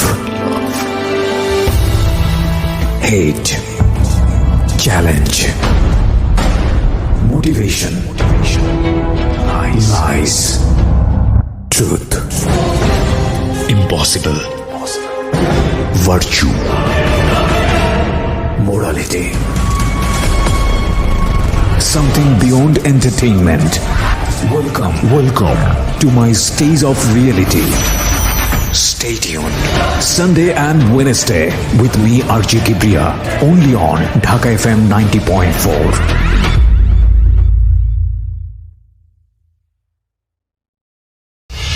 Secrets. Something beyond entertainment. Welcome back once again. আপনারা শুনছেন সিক্রেটস ঢাকা FM 90.4-এ। আমি আরজি কিবরিয়া আপনার সঙ্গে রয়েছি, এবং আজকে যিনি কনফেস করছেন তিনি হচ্ছেন সুদেব, যেখানটায় আমরা ছিলাম। তারপরে ওইখান থেকে মন্দির থেকে মাজারে চলে যাই। নয়াটিলা মাজার অনেক গরম একটা মাজার। ওই মাজারে গিয়ে ওকে আবার ওইখানে সিঁদুর পরা সাক্ষী রাখলাম, ওর একটু এর জন্য। আর মাজার বলতে মাজার তো আমি যত জেনেছি ইসলাম ধর্মের মাজারের প্রতি আমাদের হিন্দু সম্প্রদায়ের মানুষের মানে শতভাগ আস্থা। ইন্টারেস্টিং। কোন মাজারে গেলেন? এটা নয়াটিলার মাজার, বাড়িহাট থেকে একটু ভিতরে খাগড়াছড়ি লাইনে। আচ্ছা, উনি কি যিনি মানে যার কবর এটা, উনি তো মুসলমান ছিলেন? হ্যাঁ, উনি মুসলমান ছিলেন। কিন্তু বাংলাদেশে যত মাজার আছে, সিলেট বলেন, চট্টগ্রাম বলেন, যত জায়গায় মাজার আছে, মাজারের প্রতি আমাদের হিন্দু সম্প্রদায়ের 99 মানে শতভাগই একটা আস্থা থাকে। আমরা মাজার বিশ্বাস করি। Very interesting. কারণ মাজার বিশ্বাস করি, মাজার থেকে অনেক কিছু পাইছি। আমি না, অনেক লোকেই পাইছে। ভাই, দ্যাটস ইউর বিলিফ, এটা আপনার রিলিজিয়নের বিলিফ, সেটার প্রতি অনেকেরই দ্বিমত থাকতে পারে, কিন্তু আপনার বিলিফ সেটা আমাদের রেসপেক্টের জায়গা থেকে অন্যরকম। ঠিক আছে, সমস্যা নেই, বলুন। আপনারা যেটা করেন সেটাই আপনি বলছেন এখানে, বাট আপনি যেটা বলছেন সেটা যে সবার জন্য সত্য সেটাও আমি বলছি না, বাট আপনার কাছ থেকে আমি শুনে আমার নিজের জ্ঞান লাভ করছি। But we are not promoting this, প্রিয় শ্রোতা। আমরা জাস্ট ওনার লাইফের একটা পার্ট হিসেবে এই বিষয়গুলোকে এখানে রিভিল করছি। হ্যাঁ, বলেন। তারপর মাজার থেকে আমরা মাজার সাক্ষী রেখে ছবি তুলছি, আমরা সম্পূর্ণ ছবি রাখছি, প্রমাণ রাখতেছি। ওর জাস্ট একটাই কথা, আমাকে প্রমাণ দিতে হবে। আমরা যত কিছু করছি সব কিছু প্রমাণ দিতে হবে। আচ্ছা। ওইখান থেকে আমরা আরও ফেনীতে, ঠিক আছে, ফেনীতে আসবো। ফেনীতে আসার পরে আমরা একটা হোটেলে উঠি। হোটেলে উঠে এই প্রথম আপনাদের বাসর? হ্যাঁ, আমাদের প্রথমেই বাসর বলতেই পারেন, যেহেতু আমাদের কোর্ট ম্যারেজ হয়ে গেছে, সিঁদুর পরায়ণ হয়ে গেছে, সবকিছু সাক্ষী রাখা হয়ে গেছে, ঠিক আছে। এখন লাস্ট এক পর্যায়ে এসে আমাকে বলতেছে যে আমাকে একটা প্রুফ দিতে হবে। কীরকম? আমার আর তোমার কিছু ছবি, A to Z কিছু কিছু ছবি দিতে হবে, কিছু কিছু ভিডিও দিতে হবে, ঠিক আছে, এটা আমি চাইতেছি, ঠিক আছে। আমি বলছি কেন করবো আমি এগুলো? বলতেছে হ্যাঁ এগুলো লাগবে, ঠিক আছে। কারণ এখনকার যুগে ছেলেদেরকে বিশ্বাস করা বড়ই কঠিন। মানে এই প্রুফ হিসেবে সে রেখে দিবে এগুলো, রেখে দিবে। তোমার সঙ্গে প্রিয়। আবার মজা করে বলতে কেন? কিন্তু কোর্ট ম্যারেজে তো কাগজটাই থাকার কথা আপনাদের দুজনের কাছে। হ্যাঁ, কাগজপত্র তো আছে। ওর কাছে ছিল কাগজ? ওর কাছে ছিল না, আমার কাছে ছিল। ও, আচ্ছা, ও নেয় নাই, ও নিলে আমি বাড়িতে গিয়ে কোথায় রাখবো, তোমার কাছে রেখে দাও। আচ্ছা আচ্ছা। আর আমাকেও যথেষ্ট বিলাই করতো, মানে যথেষ্ট আমার কথা রাখতো, ঠিক আছে। আর এটা কিন্তু আমার কাছে রাখবো, এটাও আমার কাছে এখন রাখবো না, তুমি রাখবা, তবে আমাকে পরে দিতে হবে, ঠিক আছে। তবে আমি এটা রেখে দিব, কারণ এখনকার ছেলেদের কোনো বিশ্বাস করা যায় না। তুমি যদি আমার সাথে কিছু একটা করে ফেলো, এটা আমাকে রাখবেই, ঠিক আছে। আমার একটা মেমোরি করে তুমি দিবা, ঠিক আছে। তখন যাই হোক আমাদের মধ্যে এগুলা হয়। হওয়ার পরে আমার ভিডিও হয়েছে, ছবি হয়েছে, এগুলো সব কিছু আমি রাখছি। আবার নেক্সট টাইম যখন আমি ওর সাথে দেখা করতে যাই, ওকে আমি দিয়ে দেই, ঠিক আছে। এর মধ্যে দিয়ে সে আবার ইন্টারমিডিয়েট পরীক্ষার জন্য প্রস্তুতি নিচ্ছে। এর মধ্যে দিয়ে তার বাবা আমাকে ওর জন্য সম্বন্ধ নিয়ে আসছে, ঠিক আছে। সম্বন্ধ নিয়ে আসছে, সম্বন্ধ যে কোনোভাবে হোক, প্রকারে হোক, ও সম্বন্ধ ঠেকাচ্ছে, ঠিক আছে। মানে ও বিয়ে এখন করবে না। তখন একটা প্ল্যান করলো, আমি আর ওর বড় বোন আর ও মিলে একটা প্ল্যান করছি যে আমাকে ওরা ডাকার পর একটা প্ল্যান করছি যে ওকে একটা চাকরি খুঁজে দিতে হবে বর্তমানে। আচ্ছা। যেহেতু ওকে একটা চাকরি করে দিতে পারে, ও ফ্যামিলিটাও দেখলো, ফ্যামিলিটা একটা সায় হলো। আমরা চিন্তা করলো যে আমরা তখন ফ্যামিলি চালাতে পারতেছি না, আমার মেয়ে এখন চাকরি করে ফ্যামিলি চালাচ্ছে, ঠিক আছে। তাহলে আর জন্য একটু ভালো হয়। আর আমি যদি নিজের পায়ে নিজে দাঁড়াতে পারি, আমার জন্য আরও প্লাস পয়েন্ট। তাহলে আমি আমার ক্যাপাসিটি অর্জন করতে পারবো, যে আমি আমার লাইফ পার্টনারকে আমি চাই, এরকম কিছু বলতে পারবো, রাইট, ঠিক আছে। তখন আমি বিভিন্ন জায়গায় যোগাযোগ করতেছি, বিভিন্ন আপনার কি বলে আপনার এই যে বিউটি পার্লারে যোগাযোগ করতেছি, বিভিন্ন ছেলে এবং কি আমার কিছু কিছু ফ্রেন্ডের মাধ্যমে যোগাযোগ করতেছি, একটা চাকরি দরকার, ঠিক আছে। এর মধ্যে দিয়ে আমাকে সে একটা ফোন করলো যে পরাণ, আমি একটা নিউজ পাইছি, কি পুলিশের জন্য নিয়োগ দিচ্ছে। সময়টা ছিল 2015 সাল, ঠিক আছে। পুলিশের জন্য নিয়োগ দিচ্ছে, আমার একটা ফ্রেন্ডের নিচে আমি নিব, ঠিক আছে, নাও, ঠিক আছে। তখন আমি গিয়ে ওর জন্য অ্যাপ্লিকেশন করলাম, করার পরে ওর আবার মেসেজ আসছে, ঠিক আছে। মেসেজ আসছে ওকে লাইনে দাঁড়াতে হবে, ঠিক আছে। ওর বাবাকে যখন কথাটা বলছে যে বাবু এরকম আমি অ্যাপ্লিকেশন করছি, এরকম আমার নাম আসছে, এখন আমাকে যাওয়ার জন্য বলছে, ঠিক আছে। তখন উনি কিন্তু অত্যন্ত খুশি হয়ে গেছে। হ্যাঁ, উনি অত্যন্ত খুশি হয়ে গেছে যে পুলিশের চাকরির জন্য আমার মেয়ে সরকারি চাকরির জন্য ট্রাই করছে, তাও নাম চলে আসছে, অনেক ভালো একটা ব্যাপার। হ্যাঁ, উনি তখন সাপোর্ট দিচ্ছে। তখন উনি ওনার থেকে এখন কি জিনিসটা, ওই যে বিয়ের জিনিসটা উনি এগেন্সে ছড়ে গেছে, আর বিয়ের জন্য কিন্তু আর উনি টাকা দিচ্ছে না। আচ্ছা, কে এটা? ওনার বাবা। আচ্ছা, আর পরানের বাবা। ওকে। তখন আপনার ওয়াইফের বাবা? হ্যাঁ, তখন তো ওয়াইফ হয়ে গিয়েছে আলটিমেটলি। তারপরে ও কি করছে, ওর বাবা সহ চট্টগ্রাম চলে যাওয়ার পরে লাইনে দাঁড়ায়। ওইখান থেকে সবসময় আমার মধ্যে যোগাযোগ হচ্ছে, কথাবার্তা হচ্ছে, কখন কি হচ্ছে, লাইনে দাঁড়ালো, সব কিছু ওকে হয়ে আসছে। পরে আবার 3 দিন পর টাইম দিয়েছে, ওর মেডিকেল টিকেট হচ্ছে। ও কিন্তু তখন ভয় পাচ্ছে, ও মেডিকেলের জন্য ভয় পাচ্ছে। আমাকে বলতেছে যদি ধরা পড়ে যায় তখন আমার তো চাকরি নট হয়ে যাবে, আর জানাজানি হয়ে যাবে। তা আমি বলছি সমস্যা না, কিছু না। তারপরে আমার সাথে যোগাযোগ হচ্ছে, আমিও হ্যাপি হচ্ছি, ঠিক আছে, অনেক খুশি হচ্ছি যে ও চাকরি পাচ্ছে, ঠিক আছে। যোগাযোগ হচ্ছে, ও অনেক হ্যাপি। এক পর্যায়ে ও টিকে যায়। এরপরে ও চলে যাবে কোথায়, প্রায় ফেব্রুয়ারি মাসের দিকে ও চলে যাবে, এই রংপুরে চলে যাবে। ও এই ট্রেডিং সেন্টার হচ্ছে রংপুর ট্রেডিং সেন্টারে, ওইখানে চলে যাবে, ঠিক আছে। এর মধ্যে দিয়ে আমার বাবার সাথে তখন আমার বাবা আবার যোগাযোগ করতেছে, বাবার সাথে আবার যোগাযোগ। বাবা আকামা লাগাইছে অনেক কষ্টে, বাবা পলাতক থাকা অবস্থা, আমার মামা হেল্প করছে, আমার আশেপাশে লোকরা হেল্প করে, আমার বাবা আকামা লাগাই উনি কোনো রকমে ওইখানে আবার একটা সেটেল হয়েছে। তখন আবার যোগাযোগ হচ্ছে, ঠিক আছে। তখন আমার বাবার সাথে যোগাযোগ হচ্ছে, তখন সম্পূর্ণ দায়ভার আমার মেজো বোনের জামাইয়ের কাছে। আমার ওই কাকাতো বাড়ির কাছে টাকা পয়সা আর আসতেছে না, টাকা আসতেছে এখন আমার মেজো বোনের কাছে আর মেজো বোনের জামাইয়ের কাছে, ঠিক আছে। তখন আমার যত টাকা লাগতেছে, তখন বাবাকে বলতেছে বাবা চুরি করে দিচ্ছে, কি কখনো জানাই দিচ্ছে কম আর অজানাই দিচ্ছে বেশি। বাবাকে বলতেছে আমার টাকা লাগতেছে, তখন বাবা সাথে সাথে টাকা দিচ্ছে, ঠিক আছে। বাবার থেকে টাকা নিয়ে এদিক দিয়ে আমার ওয়াইফের জন্য আমি ওকে খরচ করতেছি, ঠিক আছে। ও টাকা পয়সা লাগতেছে, ও লাইনে দাঁড়াবে। ও এক পর্যায়ে ও ট্রেডিং সেন্টারে চলে যায়, ট্রেডিং হচ্ছে। ও এখান থেকে যাওয়ার আগে এক পর্যায়ে আমরা দুজনকে জড়াধরে কান্নাটানি করতেছি যে ও চলে যাবে, কেমনে থাকবো, কোথায় জয়েন করলো? না, ও তো ট্রেডিং সেন্টারে যাওয়ার আগে আমার কথা। ট্রেনিং সেন্টার মানে জয়েন তো করেছে কোথাও? হ্যাঁ, এটা ট্রেনিংয়ের পরে জয়েন করছে খাগড়াছড়ি পুলিশ লাইন। আচ্ছা, মানে ট্রেনিং মানে হলো তার আগে সে জয়েন করেছে পুলিশের কনস্টেবল পদে। কনস্টেবল জয়েন করার পর ট্রেনিংয়ে যাচ্ছে সে নাকি? ও হ্যাঁ, ও তো যখন নিয়োগ দিছে, হ্যাঁ, প্রথমে যখন অ্যাপ্লিকেশন করছে ও টিকে গেছে। জয়েন করা বলতে নিয়োগের কথাই বলতেছি, মানে সে আলটিমেটলি ঠিক আছে। হ্যাঁ, ঠিক আছে, কনস্টেবল পদে ঠিক আছে, তারপরে ট্রেনিং এর জন্য যাচ্ছে। ট্রেনিং এর জন্য কোথায় যাচ্ছে? Rangpur training centre. ওকে, হ্যাঁ। তারপরে এদিক দিয়ে আমি 56,000 টাকা ওকে ম্যানেজ করে দিই। টাকাটা দিচ্ছি আমি, নামটা হচ্ছে যে ওর বড় বোনের, কারণ আমার নাম তো বলা সম্ভব না। ওকে। এরপরে ওইখান থেকে যাওয়ার আগে, ওইখানে ট্রেনিং সেন্টার যাওয়ার আগে আমার সাথে কথাবার্তা বলতেছে, কান্নাকাটি করতেছে, আমি কীভাবে থাকবো, তোমার কাছে না থাকতে পারছি, যে আমরা খাইতে পারি না, বইতে পারি না, থাকতে পারি না, আমরা সবসময় আমরা ইয়ে করতেছি, আমি ওখানে কীভাবে থাকবো, ওখানে কথা বলা যায় না, ফোন ইউজ করা যায় না। তখন এক পর্যায়ে ওইখান থেকে সে ক্যান্টিন থেকে ফোন দিত। সে প্রত্যেক দিন যখন আমাকে ফোন দিত তখন আমি নাম্বারগুলো টুকে রাখতাম। এক একদিন এক এক নাম্বার থেকে ক্যান্টিন থেকে ফোন দিত। ও এখান থেকে ফোন করলো 2 টাকা, আর আমি ওই নাম্বারে যদি কল করি তাহলে 1 টাকা। ঠিক আছে? তখন আমি বলতাম যে তুমি 2 টাকা খরচ করার দরকার না, আমি 1 টাকা খরচ করি, তুমি 1 টাকা খরচ করো। ঠিক আছে? আমি তখন ওই আমাকে মিস দিতে আমি ফোন করতাম। এক পর্যায়ে ওর সাথে কথাবার্তা বলতাম, এক পর্যায়ে সময় যেতে যেতে ওর ট্রেনিং শেষ। ঠিক আছে? তারপরে ট্রেনিংয়ের ফাঁকে ও আবার ছুটিতে, কোরবানের ছুটিতে আসে, দুর্গাপুজো, কালী পুজো ছুটিতে আসে, তা আমরা দেখা করি। ঠিক আছে? ও অনেক সুখে ঢুকে গেছে, অনেক কথাবার্তা বলতাম। ট্রেনিং শেষ এক পর্যায়ে এখন ওর দেশে চলে আসছে। এর মাঝখান দিয়ে একবার ওর সাথে আমি রংপুর যাই। ঠিক আছে? একবার আমি ওর সাথে রংপুর যাই ওর সাথে দেখা করার জন্য। দেখা হয়েছে আমার সাথে। গোপালগঞ্জের একটা মেয়ে ছিল, ওর একটা ফ্রেন্ড, ওর সাথে দেখা করি। ওরা আমাকে অনেক মজা করে দুলাভাই ডাকতো, কথাবার্তা বলতো। এক পর্যায়ে ওর ট্রেনিং শেষে ও কিছুদিন বাড়িতে ছিল। কিছুদিন বাড়িতে থাকার পরে ওর পোস্টিং পড়ছে যে খাগড়াছড়ি পুলিশ লাইনে। এর মধ্য দিয়ে ও যখন চলে যায় ওইখানে, চলে যাওয়ার পর থেকে ও একটু আমাকে অ্যাভয়েড করতেছে। এরকম মানে ফোন দিলে ওয়েটিং, ফোন দিলে নাম্বার বিজি পাচ্ছি, ফোন দিলে আমাকে মানে ব্যস্ত আছে বলে, অনেক ডিউটি আছে এরকম বলতো।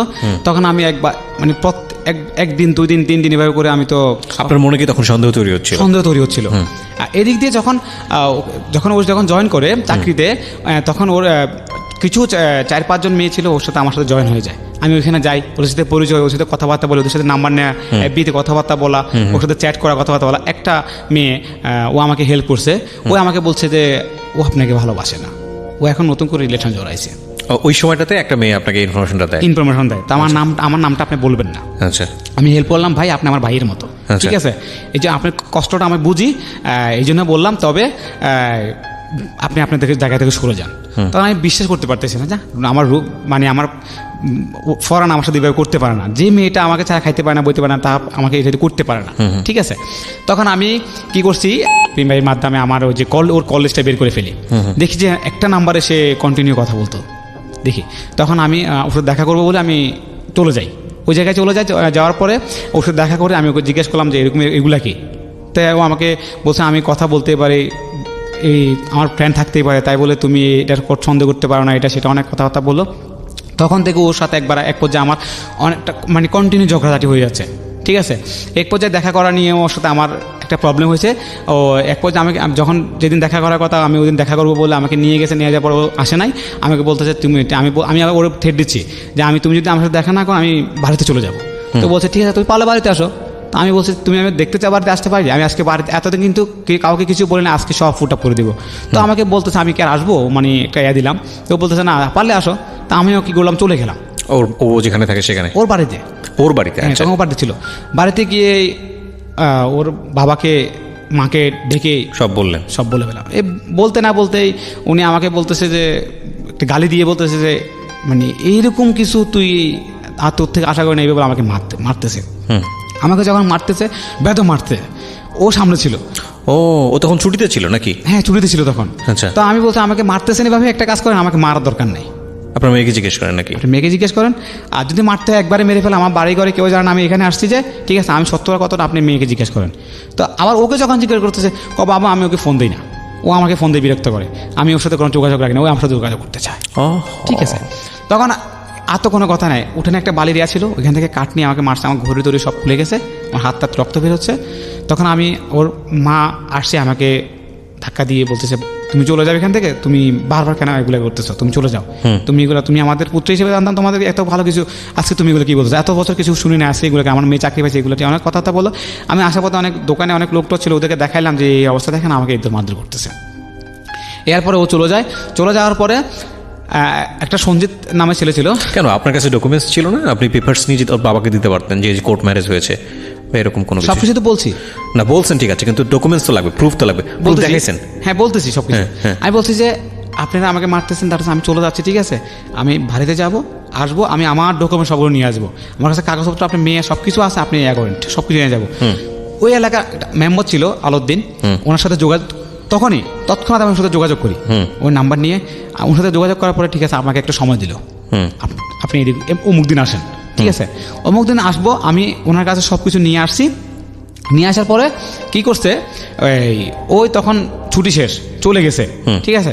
ওই দিন আমি আমার কাগজপত্র জগৎ সবগুলো নিয়ে, যখন আমি কিন্তু অরিজিনালগুলো নিয়ে যাইনি, আমি ফটোকপি নিয়ে গেছি, ঠিক আছে। ফটোকপি নিয়ে গেছি, নেওয়ার পরে ওর বাবা ঘরের দরজার সামনে বসেছিল, আমাকে দেখেই আমি বলছি নমস্কার তালই, আমি আসছি আপনার সাথে কিছু কথা বলার জন্য। আমার সাথে কিসের কথা বলে আবার আমাকে মারতে গেছে। আমি তখন মারও খাইতেছি, আমার কাগজপত্র এগুলো বের করছি ফাইল থেকে। আমি দেখেন আপনার এগুলো আমাকে মারেন না আমাকে, আপনি এগুলো দেখেন, দেখলে আমি বলতে পারেন, ছবি টবি সব কিছু আপনি দেখেন। তখন ওই একটা পাশের একটা মুরব্বী ছিল, ওদের দাদু ছিল সম্পর্ক, উনি আসার পরে বলতেছে যে ওনার নাম ধরে বলতেছে ওকে মারিস না, কথাগুলো শুন কি বলে। তখন উনি জিনিসগুলো দেখলো সবগুলোই তো সত্য, ঠিক আছে, সবগুলোই সত্য। উনি কি করছে, আমাকে একটু তখন আমাকে বসাইয়া উনি দাদুটা কথাবার্তা বলার পরে বলছে তুমি চলে যাও, আমরা একটা সিদ্ধান্ত নেই, ঠিক আছে। সিদ্ধান্ত আমি চলে গেলাম আমার এদিক দিয়ে। তখন কি আপনার মানে ওয়াইফ তখন ছিল ওখানে, ওর বাসায়? তখন ছুটিতে সে চলে জয়েন করে ফেলেছে, সে লাইনে জয়েন করে ফেলেছে। আচ্ছা, তখন আমার সাথে যোগাযোগ কিন্তু হচ্ছে, রাগারাগি ভাবে যোগাযোগ হচ্ছে, অনেক আগের মতো ভালোভাবে কথা হচ্ছে না। তখন আমাকে হঠাৎ করে 2-3 দিন পরে ফোন দিয়ে বলতেছে যে সরি আমি এত কিছু করার জন্য। আমি যদি আজকে ওই দিন যদি সত্যটা বলতাম, আমার মা বাবা কষ্ট পাইতো, কিন্তু আমি আমার জায়গা থেকেও হয়তো অন্য একটা চিন্তা ভাবনা করে বলছিলাম, কিন্তু আমি বুঝতে পারিনি, আমাকে ক্ষমা করে দাও। আচ্ছা, হয়তো সে মনে অন্তর একটু মায়া হয়েছে, এই কারণে বলেছে। তখন আবার 2-3 দিন। তখন আপনার বাসার কি অবস্থা? আপনার বাসায় কেউ জানে না? আপনার বাবা তো তখন বাড়িতে নাকি? আমার বাবা তখন কুয়েতে। আচ্ছা। আমার মেজবোন জানে, কিন্তু আমার মেজবোনকে আমি সবকিছু শেয়ার করতেতাম। আমার মেজবোন বলতে যে আমার সবকিছু দায়িত্ব, মেজবোনকে বলতেছি দিদি এরকম আমার সাথে করছে, আমাকে এরকম করছে, মাকে বলিস না, ঠিক আছে। তখন আমার বোন আমাকে সব কিছু জানতো, সব কিছু বোনের সাথে শেয়ার করতাম, A to Z। তখন আমার যখন ও আমার সাথে হঠাৎ 2-3 দিন যোগাযোগ করার পরে আমাকে একদিন বললো যে তোমার সাথে আমার ইমিডিয়েটলি কথা আছে, তুমি একটা কাজ করো, সঞ্জিতকে ফোন দাও, সঞ্জিতের সাথে যোগাযোগ করে তুমি চলে আসো ওই জায়গায়, লাইনে চলে আসো, সঞ্জিতের সাথে যোগাযোগ করে তা কথা আসো, তোমার সাথে আমার জরুরি কথা আছে। তা আমি তো ভালো, ঠিক আছে, তা আমি কি করলাম, চলে গেলাম। চলে যাওয়ার পরে আমি ওর সাথে দেখা করতাম, আমি সঞ্জিতের সাথে দেখা করছি। দেখা করার পর আমাকে বলতেছে যে দাদু ভাই ঠিক আছে আপনি আসছেন, ও আসবো, ওর দেখা করবো, আপনি তো আসতে রাত হয়েছে, এর সাথে যোগাযোগ করলাম, ও বলছে কালকে আসবে, ঠিক আছে। কালকে আসার পরে ও কালকে আসলো, ঠিক আছে, আমি সময় করছি। তো ও কালকে আসলো, আসার পরে ওর সাথে 2টা মেয়ে ছিল, ঠিক আছে, ও সহ 2টা ছিল, মোট 3 জন, ছেলে ছিল 5 জন। আমাকে একটা জায়গায়, ওইখানে একটা হর্টিকালচার জায়গা ছিল 0 মাইল পাহাড়ের উপরে, তখন ওইখানে একটা নতুন একটা পার্ক খুলতেছে, মানে নতুন কাজকর্ম চলতেছে, এখানে নিয়ে যায়। ওদের কাছে অস্ত্র দেখে আমি সংক্ষেপিত করতেছি, অস্ত্র ছিল। আমাকে এসেই আমার ওয়াইফে আমার কলাচের ভিতরে একটা থাপ্পড় দেয়, বলতেছে তোকে আজকে পাইছি, আজকেই তোকে মারার সুযোগ, ঠিক আছে, তোর জন্য আমি আমার মা কথা শুনছে, তোর জন্য আমার মা আমার গায়ে হাত তুলছে, তোর জন্য আমার বাবা আমার গায়ে হাত তুলছে, তোর জন্য আমি অপমানিত হয়েছি, ঠিক আছে, তোকে আজকে মেরে ফেলবো। থাপ্পড় দিচ্ছে। এরপরে ওই যে ছেলেগুলো আমাকে ধরছে, মারধর করছে।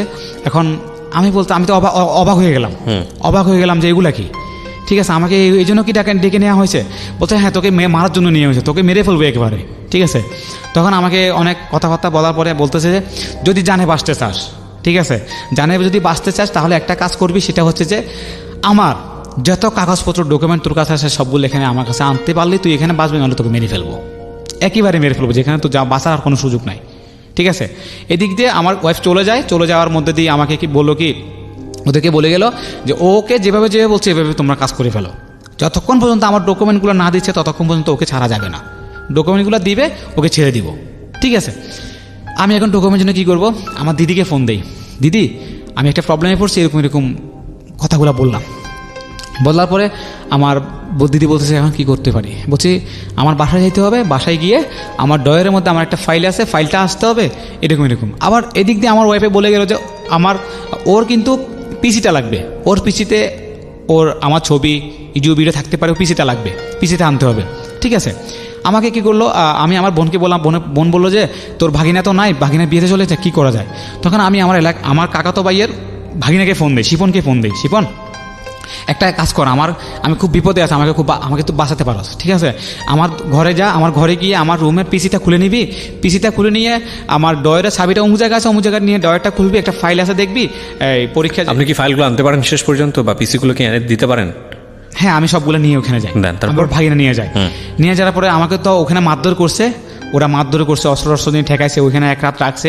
পরের দিন সকালবেলা আমাকে ওরা ভাড়া তারা দিয়ে গাড়িতে উঠে দেয়, ঠিক আছে? গাড়িতে উঠে দেওয়ার পর আমি তো চলে আসি, আমার তো দুনিয়াতেরই শেষ। তখন যে আমার মানে কেমন অবস্থা ছিল সেটা আমি একমাত্র বুঝি, ঠিক আছে? এই দিক দিয়ে আমি যেদিন বাড়িতে আসি তার পরের দিন আমার মা আমাকে বলতেছে আজকে কয়দিন হলো তোর বাবার সাথে যোগাযোগ হয় না। আমার মা তখন আমি যখন আসি বাড়িতে, আমার মায়ের বিলাপ কান্না, আশেপাশে লোকজন জড়ো হয়ে গেছে। এই দিক দিয়ে আমার ভাগিনাটাও কোন সময় যে ফোন করছে আমি নিজেও জানতাম না, যে মামাকে জিম্মি করছে, মামাকে অনেক মারধর করছে, আমরা এরকম জায়গাতে আছি, ভাগিনা বলছে। এদিক দিয়ে এলাকার মা জেনে গেছে, মার কান্নাকাটি তো অনেক হয়ে গেছে, এলাকার লোকজন জড়াই গেছে। আমি যখন আসছি মা বলতেছে তো বাবার সাথে আজকে যোগাযোগ নাই কয়েকদিন ধরে, তোর বাবার সাথে তো আর কথাবার্তা তোর হয়েছে কিনা? আমার মোবাইল টোবাইল তো ওরা সব কিছু নিয়ে গেছে, সিমগুলো দিয়ে দিছে, ঠিক আছে? আমার সব কিছু ওরা নিয়ে গেছে, সব কিছু নিয়ে গেছে ওরা আমার কাছ থেকে। আমার কাছে 300 টাকা দামের স্ট্যাম্প, 100 টাকার স্ট্যাম্প সইও নিছে, বৃত্তান্ত সাদা কাগজ অনেক লিখালেখি করছে, আমার নাম, গ্রামের ঠিকানা সব কিছু ওরা লিখে দিয়েছে। যা যা করার ওদের যতটুকু যতটুকু করার, হ্যাঁ, ও মানে ওর সাথে জানে, ওর সাথে কোনো যোগাযোগ না করে অত রকমের মানে একটা করলো আমার সাথে, জানি যোগাযোগ কেন করতে না পারি, ঠিক আছে? মার সাথে বাবাকে ফোন দেয়, বাবাকে পাচ্ছি না, ঠিক আছে? এদিক দিয়ে আমার পাশের বাড়ি কাকায় ফোন করে বলছে বাবা ব্রেন স্ট্রোক করছে, বাবা ব্রেন স্ট্রোক করছে, এই জন্য আমাদের বাড়িতে যেন না শোনায়। কিন্তু কাকে আমাকে ডেকে বললো যে এরকম এরকম। তখন মামাদের সাথে যোগাযোগ করার চেষ্টা করতেছি বাবার সাথে। প্রায় 7-8 দিন পরে আমার বাবার বন্ধু কলিগ হোসেন কাকা আমাকে ফোন দিয়ে বলেছে চিন্তা করিস না, তোর বাবা গানটা পাঠিয়ে দিচ্ছি। ওকে, প্রিয় শ্রোতা, আমরা এই জায়গাটা একটা ছোট্ট বিরতি নেব, আর বিরতি নেবার সঙ্গে সঙ্গে আপনাদেরকে যেটা বলতে চাই, সিক্রেটস হচ্ছে নিজের জীবনের ভুলগুলো, অপরাধগুলো কনফেস করবার অনুষ্ঠান, যেটা শুনে ভুল কিংবা অপরাধের পরিণতি জেনে আরেকজন মানুষকে সচেতন করবার অনুষ্ঠান। সো আপনি যদি মনে করেন আপনার এই জায়গাটি থেকে কিছু বলার আছে এবং আপনি অনুষ্ঠানে আসতে চান নিজের জীবনের ভুল কিংবা অপরাধ নিয়ে মানুষকে সচেতন করবার জন্য, প্লিজ আমাদের সঙ্গে যোগাযোগ করতে পারেন। আমাদের ফোন নাম্বারটি হচ্ছে 09611904904। আমি আবারও বলছি 09611904904। আমরা মনে করি আপনার ভুলের যে পরিণতি বা অভিজ্ঞতা, সেটা বললে আরেকজন সেখান থেকে নিজেকে নিবৃত করবে। সো আমরা ছোট্ট একটা বিরতির পর আবারও ফিরে আসছি, সাথেই থাকুন।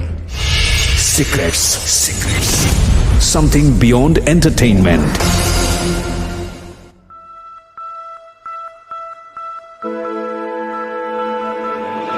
Love. Hate. Challenge. Motivation. Lies. Truth.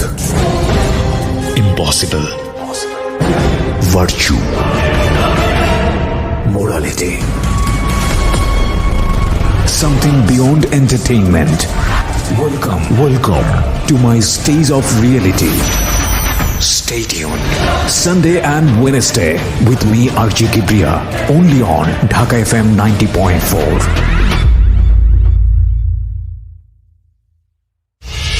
Secrets.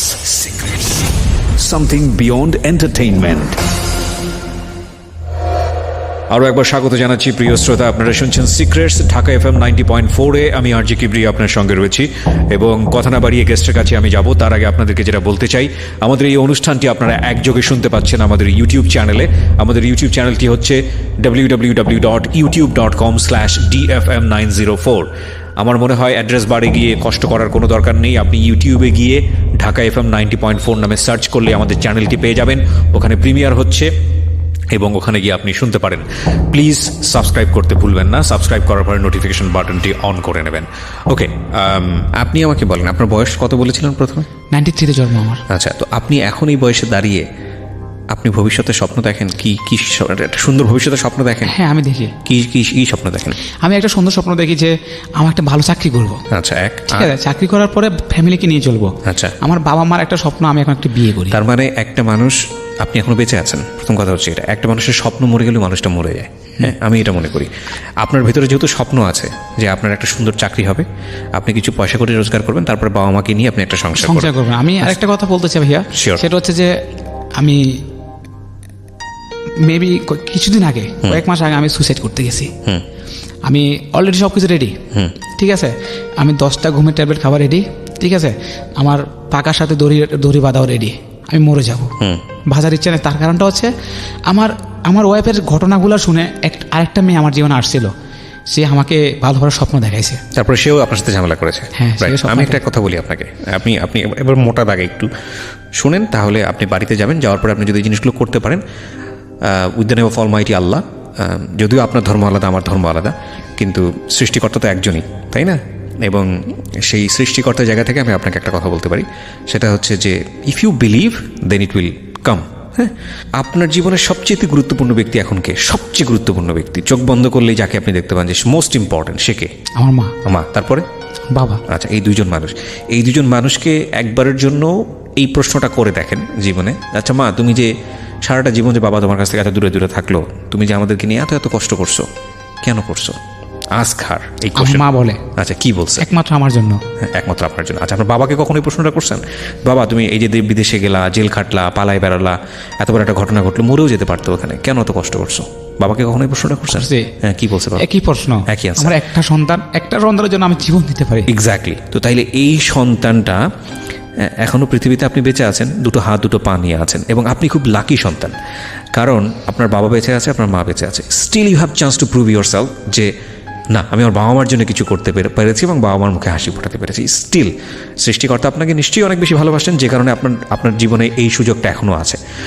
তো আমার মনে হয় আপনার সেদিকেই আগানো উচিত। আর আপনি যথেষ্ট ম্যাচিউর একটা মানুষ। আপনাকে আমি শুধু এতটুকুই বলতে পারি, আমি বহুবার এই কথাগুলো বলেছি রেডিওতে, অসংখ্যবার আল্লাহ আমাকে সুযোগ দিয়েছে বলে আমি বলেছি, একটা সময় গিয়ে জীবনে যদি স্টাবলিশড হতে পারেন, জীবনে যদি 2 পয়সা রোজগার করে সচ্ছল উপায়ে, বৈধ উপায়ে, যা করেছেন সেটা অন্যায় করেছেন, তওবা করেন সেটার জন্য, এবং যদি বৈধ উপায়ে একটা পায়ে নিজের পায়ে দাঁড়াতে পারেন, সেইখানে যদি নিজেকে মানে প্রতিস্থাপন করতে পারেন, তাহলে জীবনের যে অতীতগুলো ঘটে গেছে সেগুলো মনে করে একসময় আপনার হাসি পাবে। সেটা ঠিক আছে, কিন্তু আমি একটা কথা মানে বলতে হয় যে আমার এলাকা ভিত্তিক, আমার যে আমি যেখানে চাকরি করছি, আজ অব্দি আমার ছোট বড় সবাই আমাকে এতটা সম্মান করে, আমাকে এত বুঝায়, যেমন আমার যারা আমার কাছের ফ্রেন্ড যারা আছে, ওরা সবসময় আমাকে সাপোর্ট করে, বুঝায়, আমাকে অনেক বুঝাইছে। কিন্তু আমি সুসাইড করতে গেছি, ওরা আমাকে বাঁচাইছে হিসাব করলে, ঠিক আছে। আমাকে সঙ্গ দিয়েছে, আমাকে বুঝাইছে, ভাইয়ের মতো করে আমাকে সাপোর্ট করেছে। সঞ্জয়, একটা জিনিস কেন চিন্তা করেন না যে আমি মরে গেলে, বা আমি তো মরে যেতেই পারি, আমি কার জন্য মারা যাচ্ছি? কিন্তু সেটা আমি, হ্যাঁ আপনার কথা ঠিক আছে, আপনার কথা থেকে শুরু করে সবার কথা ঠিক আছে, সবাই একই কথা বলে। কিন্তু ভাইয়া, যখন আমরা আমাদের বিবেকটা বলতে গেলে বলে না, মানুষের অন্যায় যখন মানুষ কখন করে, যখন বিবেক ঘুমিয়ে থাকে। বাট অফকোর্স আপনার হয় কি, আপনি অনেক বেশি লাভ করেছেন মেয়েটাকে, আপনাকে কষ্ট দিয়েছে। এটাই বলতে চাই যে আমি আসলে ভালোবাসার কাঙ্গাল। শোনেন, আমি আপনাকে একটা কথা বলি, আমি একটা, আমাদের সবার জীবনেই না কম বেশি অভিজ্ঞতাগুলো আছে।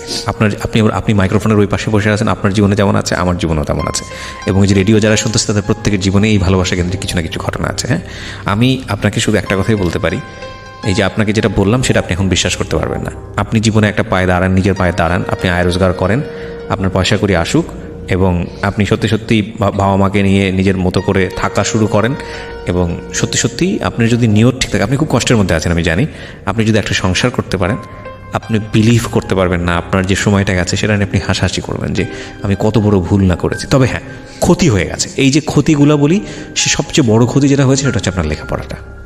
আপনার বাবা এতটা পরিশ্রম করলো, দেখেন তো, আপনি তার দিকে তাকায় দেখেন তো, সে কীভাবে, আমার মা এখনো বলে, আপনার মা এতটা কষ্ট করেছে যে ওই যে চাচার কাছে 2 পয়সা পাঠিয়েছে, সে জানতো প্রতি মাসে আপনাদের কথা অনুযায়ী, যে জানতো যে এখান থেকে সবগুলো আমার কাছে আসতেছে না, আমি আমার ছেলেকে প্রপারলি দিতে পারছি না, আমার মেয়েকে আমি লেখাপড়ার খরচ দিতে পারছি না।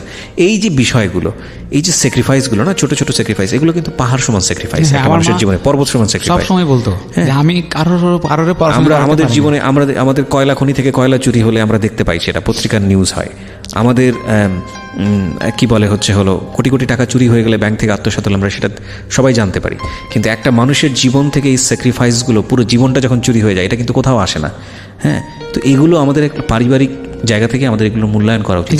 আমি এখানে আসছি এত বড় একটা প্ল্যাটফর্মে, আমি একটা কথা না বললেও না যে আপনি কিবরিয়া ভাইয়ের কথা অন্তত না হলে আমার 200 ফ্রেন্ড শোনে।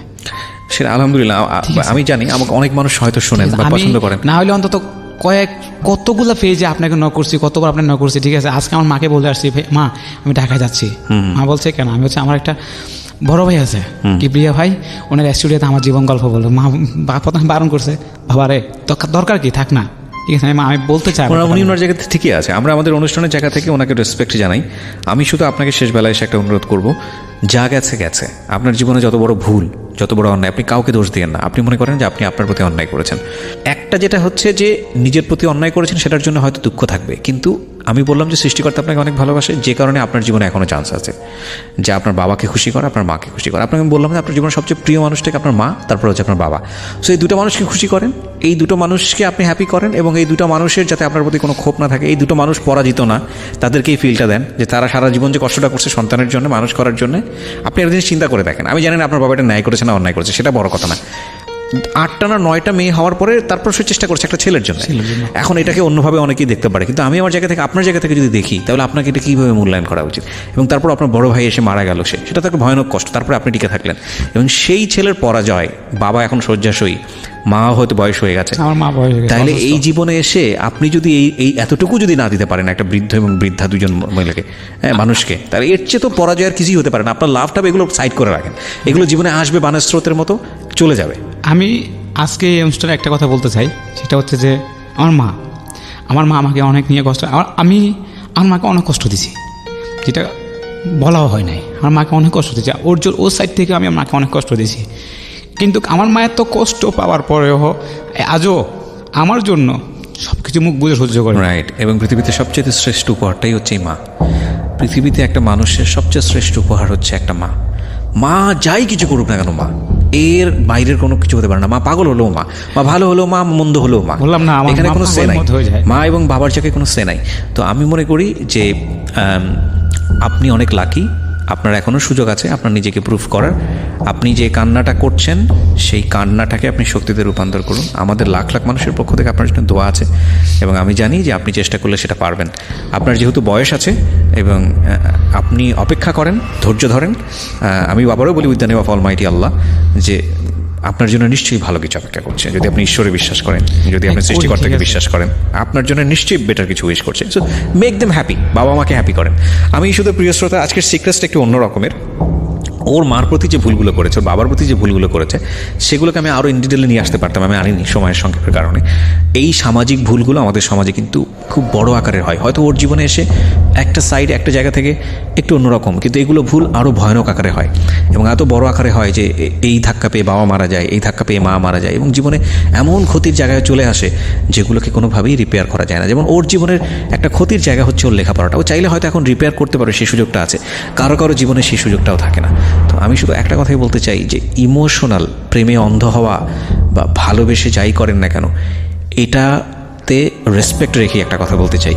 ভালোবাসবেন, ভালোবাসা অন্তর থেকে আসবেন, এটা সৃষ্টিকর্তা প্রদত্ত, ঠিক আছে, কিন্তু এটা এমনভাবে নিজের জীবনে জড়ায়েন না যাতে করে নিজের যে শেকড়টা, বাবা মা পরিবার, সেটার মুখোমুখি আপনাকে দাঁড় করাতে হয়। আমি বলছি না যে কেউ শেষ পর্যন্ত উইন হন, কিন্তু আমি এটা বলতে চাই যে বেশিরভাগই লুজ করেন, এবং এই লুজটা এতটাই বেশি ভয়ানক রকমের পরিণতি ডেকে নিয়ে আসে, সেটা খুবই খুবই হৃদয় বিদারক। আপনার জীবনটা অন্তত সেরকম না হোক। সবাই অনেক ভালো থাকুন। আজকের মতো এখানেই শেষ করছি। শুভরাত্রি। Secrets. Something beyond entertainment.